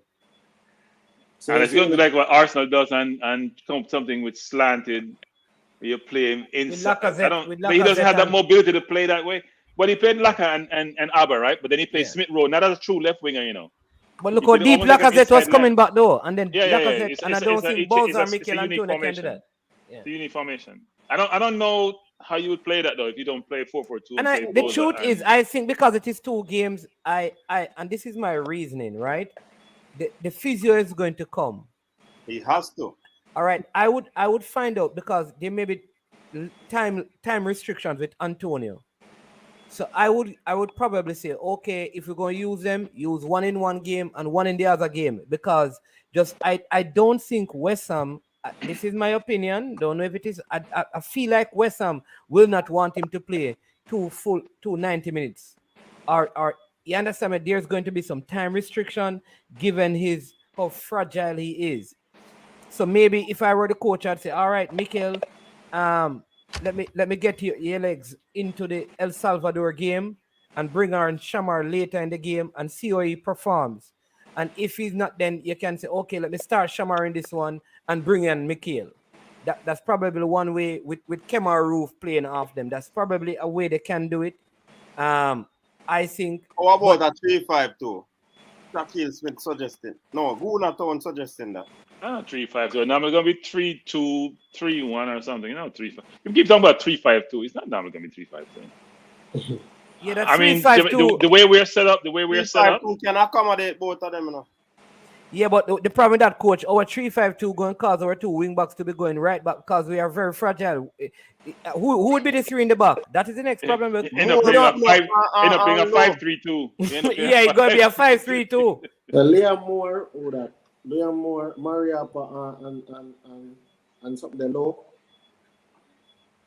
I don't think he goes 3 at the back end. I think, well, he did the last game anyway, so I don't know. And you have Javon Watson too, so yeah. I mean, wait. Hey, did you guys? Hey, CD, you see, when you're ready, when you're ready, you're coming with the dagger, you think easy. Diplomat. Well, look, I think when I'm ready, put in the boot. We're playing against the US. I think you should play your best team against the US, especially given the last game you played against. You need your best players against the US, and you got to get them being uniform in terms of how they operate. Yeah. I don't think you can play just trying to use just the locally based players or local developed players against the US. You got to mix the team up, but you got to get the best quality on the field. And look, Haka maybe. I'm trying to think of what to say about Haka. I think Haka should cheer. I think Haka should. Listen, he should do what? I think it should be a cheerleader. It should be a cheerleader. Let me say this, right? No, I know. Saying this, I'm going to get a lot of beating, and I told people to go and look at it. Right? He played I remember when Anthony Grant was coming to Jamaica to play, how the criticisms were about his age. He's not good. He's playing in a lower tier, and he went out there and he did a job, and that has changed. All right, now. If you go and look at the game, Watson did a job, and if we don't have a job on who, Jamaica? Huh? I mean, who did a job on? Thiago Silva. He. I will say this that Coach. For my man start talk, pull up Javan stats. He said do a job. Pull up the stats, coach. Pull up the stats for Javan. I don't know the man. And I'm see coach. Pull up the stats. Coach, you know say coach. You know say number one. Hold on there. You see. No one know your moderators. Them are buckle in a hand. They're not supposed to moderate. What am I do? Them are moderate. How the moderators them are moderate battles through? What kind of fresh. Man, instigate buckle chewing. Fresh God, where I go? Being full, it wasn't 12 touches. I have the stats. I memorized the stats. He had 18 touches. He had 4 of 7 passes. It's 18 or 14 touches. I'm getting confused. 4 of 7 passes. Man. You think about this, man. Put it up, coach. Put it up. The man played 90 minutes, people. Let's do this clear. Playing what? Center back. Center back, right back, goalkeeper. Even goalkeeper. Same keeper. He had 14 passes in the game. No, 4 of 7. It was 14. Coach, put it up for me. I forget the stats now. I'm confused. He will be starting, So we can always say no. Pull up in stats, coach. Pull up in stats. stats. Hold on, cranks. More year. The man gone to stats. I never even said the man starting, you know. No. Put up the stats. Manning, continue So he did a job, and here's the job that he did. And I want you to go and watch the tape. I said this before, but the changes that were made to the formation was not like the instructions in the moment did not come from the coach. So if the instructions were out there, unless he told them beforehand, and then, but Haka took the responsibility to adjust the team. You could see him calling back Speedy. He went back into center back. He told Lowe to go to the left, and he reorganized the team. So I don't think if we have Ethan Pinnock, Liam Moore, and those players that he should start. But I think the role that he played in the team could be a role we need in the away game to El Salvador. And that is why I think Tapa brought him on, I think, in the game in Mexico, because I think there's a leadership that in the absence of Anthony Grant, he may be the person, because I don't see Ethan Pinnock taking that authority over the team. I don't see Liam Moore doing it. Unless you're going to start Mariappa, because who do you trust with 10 minutes out there to organize your team in Jamaica squad right now? Question for you, management. Is Aka a coach or a ghost? Which one? Because you ever see the movie there where you see a ghost that give instructions? Because you have to work instructions like a ghost. I'm a coach. What management? Yeah. He's a football player. And the stats show that he wasn't playing. I hate to be harsh, but he wasn't on the field, management. Did you watch the Jay Miller? He may have been coaching. He must have been coaching because he wasn't playing. Did you see the Jay Miller footage? No, man. Did you see the Coach Jay Miller footage? Yeah, man. I saw the Jay Miller footage. I think you're missing the point. Like, I agree. Interesting. No, man, watch me. When he played in midfield in the games, I agree that he's walking. Here's the point I'm making. Go ahead. If Anthony Grant is substituted in the El Salvador game, right? Who do you trust to lead the team on the field? I think he's got very good leadership quality. I think Haka has got very effective, confident leadership abilities. Physically, he's not necessarily up to it, but leadership-wise, he can point and he can lead. I agree with your Mannings. He does have those qualities. I don't think he should start. But the question I'm asking is that I want someone to tell me 10 minutes of the game is left. That's all I'm asking. Who on the field do you trust to be the leader? From what you've seen, you say he's like a Darren Sammy then? You say like a Darren Sammy? That's a good example. Like a Darren Sammy. Don't make no runs with the bat. Don't take any wicket. Do a little bit of fielding, but he's good at directing traffic in the moment. This is not cricket. This is football. Well, that's how it is. But that's not. I said you for that one because in cricket, you need a captain to provide direction. In football, I need to produce. I need your legs. I need you to be out there tackling. I think the Aka situation is because of the fluid, the fact that Jamaica doesn't have that. For lack of a better word, like a core base of players that you can count on, as management would say, to be the leader. If you're not looking at Aka, it would be like Mariappa or who else is actually. But Mariappa may not start. That's what I'm saying. You don't have Mariappa on the field. If you're going to start Ethan Pinnock, Liam Moore, and say Damian Lowe, who is going to be the leader? That is the question. The biggest problem in this Jamaica team is who is the leader of the team. Yeah, that's the biggest problem. Cranky, tell me the truth, Cranky. In the games that you have watched, who is not necessarily a leader? Who do you I think some people lead with their play. So I think Grant lead with his play, for example. By his play, right. But in terms of instructing and all of those things, and who do you see? Particularly at the back? Just right across the field, anywhere. We have had this discussion about leadership. It's been a question that I've raised before, and it's a valid question. I think you can lead with your play. Now, in terms of direction, I think that's what your center half is supposed to be doing, positioning people in front of you. They've seen the whole field. That's what they're supposed to be doing. Calling people into position. If you're out of position, calling half-side trap. That's what they should be doing. I mean, I don't think Haka does that. I mean, look, I can't read the players' lips when they're playing to see what they're saying. Or I haven't had any communication that basically says, But I watch Haka play. That's what I look at, and I look. Haka's done a yeoman job for his country. But Haka should do like you and I are doing, commenting. Yeah, let me say this. The people are saying that Liam Moore. Listen, so I'm saying fine, don't play Haka, but don't tell me that Liam Moore lead Jamaica team or Liam Moore is a leader. I think the local base players Manning's man are the ones who are because none of these English, come on, man, none of the English base born players have any leadership in this team. Come on. No, I don't think they do because I'm not sure they feel like they can actually tell the Jamaican players what to do. Exactly. So the question we must answer is: every team needs a leader.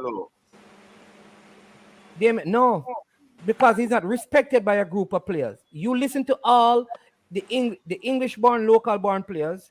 I will say this, and again, remember I'm not in for Haka in, but even when the English-based players or born players speak, they speak about Haka. They don't speak about Damian Lowe. They don't speak about Andre Blake. They don't speak about Lawrence. They speak about the leadership of. Listen to them. He's the one that even the English-born players speak about in terms of leadership. Man, that's why he was brought to the team. Part of it was him been bringing people together. He's a leader. Point. Yeah, we're not saying he's not a leader. We're just saying lead from the sideline. All right, yeah, well, we can say that, but you know. All right, let me read this super chat. Lulu, big up yourself. We need Pinnock, Moore, Lowe, and Grant to shut down the youth attack, being led by Ricardo Pepe. Yeah, it's reasonable. It's an argument. He's saying 3 at the back then. That's what that's saying. That's saying 3 at the back. Yeah. That's saying 3 at the back. Grant is indispensable. Can we go back at this juncture, because this is going to be an ongoing debate, and it's going to only get hotter as the November window looms. Back to Antonio. Looking at the performance that he put in against Spurs and going forward, what he's done in his only appearance for Jamaica, I'm gonna wager, and like I said, I don't know where you're coming from on this. I'm gonna wager Antonio is not a shoo-in. What is the wager? Hold on. What is the wager?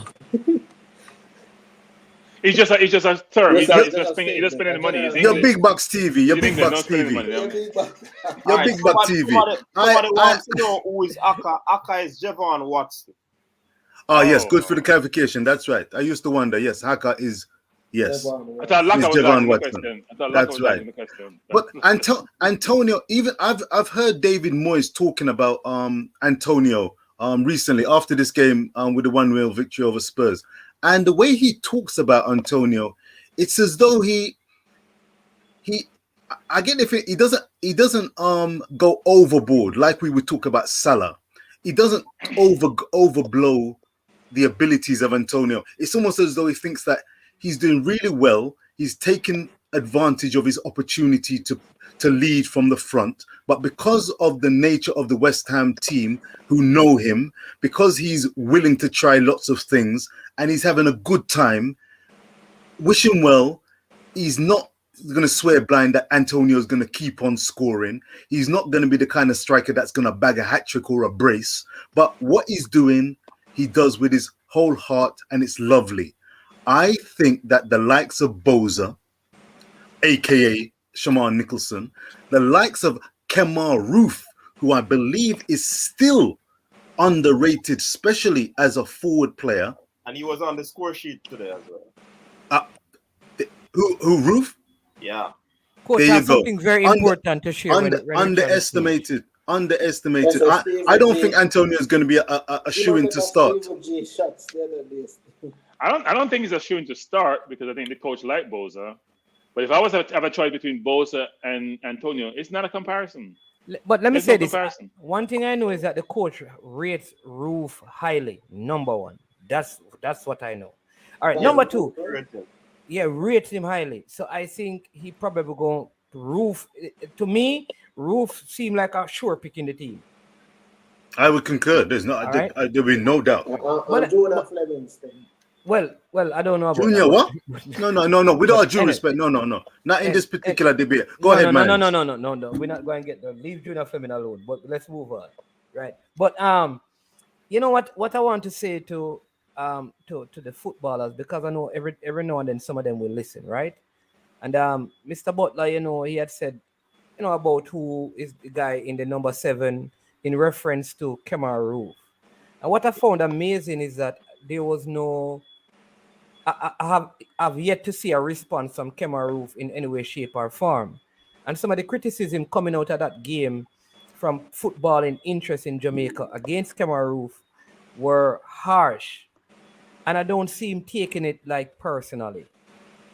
I kind of find though that there some of our, like I said, locally produced footballers would have taken some of these remarks more personally. And I want them to learn from like the Kemar Roof and even the Liam Moore and the East and the Mariappa, even Michael Hector, who we have, the public has dealt with in a very harsh way. Even Coach Minzy, when the sports desk crew were over there, he spoke to the people. He was still welcoming, though he knew some of the comments. And I would love, like, all the footballers to take on that professionalism. But Manningsman, in their approach to the criticisms Manningsman, of the fans in general. Yeah. Manningsman, how did Gay respond to Ambrose's supposed criticism? That's how locally, we talked about this today, right? Yeah. That's how locally developed personnel sometimes operate. They believe that if you hit me, I'm going to hit you 10 times as hard. Versus saying, you know what? If I ignore you, you may go away. But hear me on this point. Is it true to say that when local content creators like ourselves, Mannings, disagree with what the footballers they do, and we might criticize them in a particular game that they play, and we are mainly criticizing based on what we would have seen with the eyes, and then we might peruse the stats. But let a TVJ, who is a mainstream media, or one of those overseas, ESPN, do you think that they will respond in the same way as opposed to those persons who will criticize them? Let me tell you what I know. I know that Usain Bolt never take too kindly to Oral Tracy criticizing him. Right, because he was a local person. Oh, so you're saying that if it's a local person, no matter what if he was criticized by another overseas network, would he behave the same way that he did with Oral Tracy? I mean, know that story there. Well, I don't. That's a very good point. They probably don't treat the overseas media the way they treat the local media. But let's look at the person who spoke about Roof, because this is not a media personnel. Mm-hmm. This is a person who is involved in football. Imagine how a next footballer. Yeah, man, he's a media man because him have him something man. Well, I don't think no man. Yeah, but I don't think he was responding in that capacity. To I know, fair to him. So if for example he were to say that same thing about a locally born player, like I'm gonna call a name. Hey, what about Rocker doing in a Leon Bailey? Hey, I want to. If I'm not good, when him again, root. Like I would want Lamar Walker to respond the same way that Kemar Roof did, which is come the next game and play and prove yourself and don't have a bad attitude about it and be unprofessional in your conduct. And that's part of the issue I'm having with some of the look like that the criticism is getting to them. So they're taking it so personal that they're acting and saying things, acting in ways and saying things that are not in their best interest in the long run. That's true. Yeah, but man, some of those players from the UK are taught how to manage criticism, right? Because the UK media is brutal. Terrible. It's brutal when it comes to criticism. So you got to learn how to manage it. Not everyone responds. Some English players will respond a certain way, but they're trained how to communicate with the media. That's part of what you learn when you go to this environment. Just like college players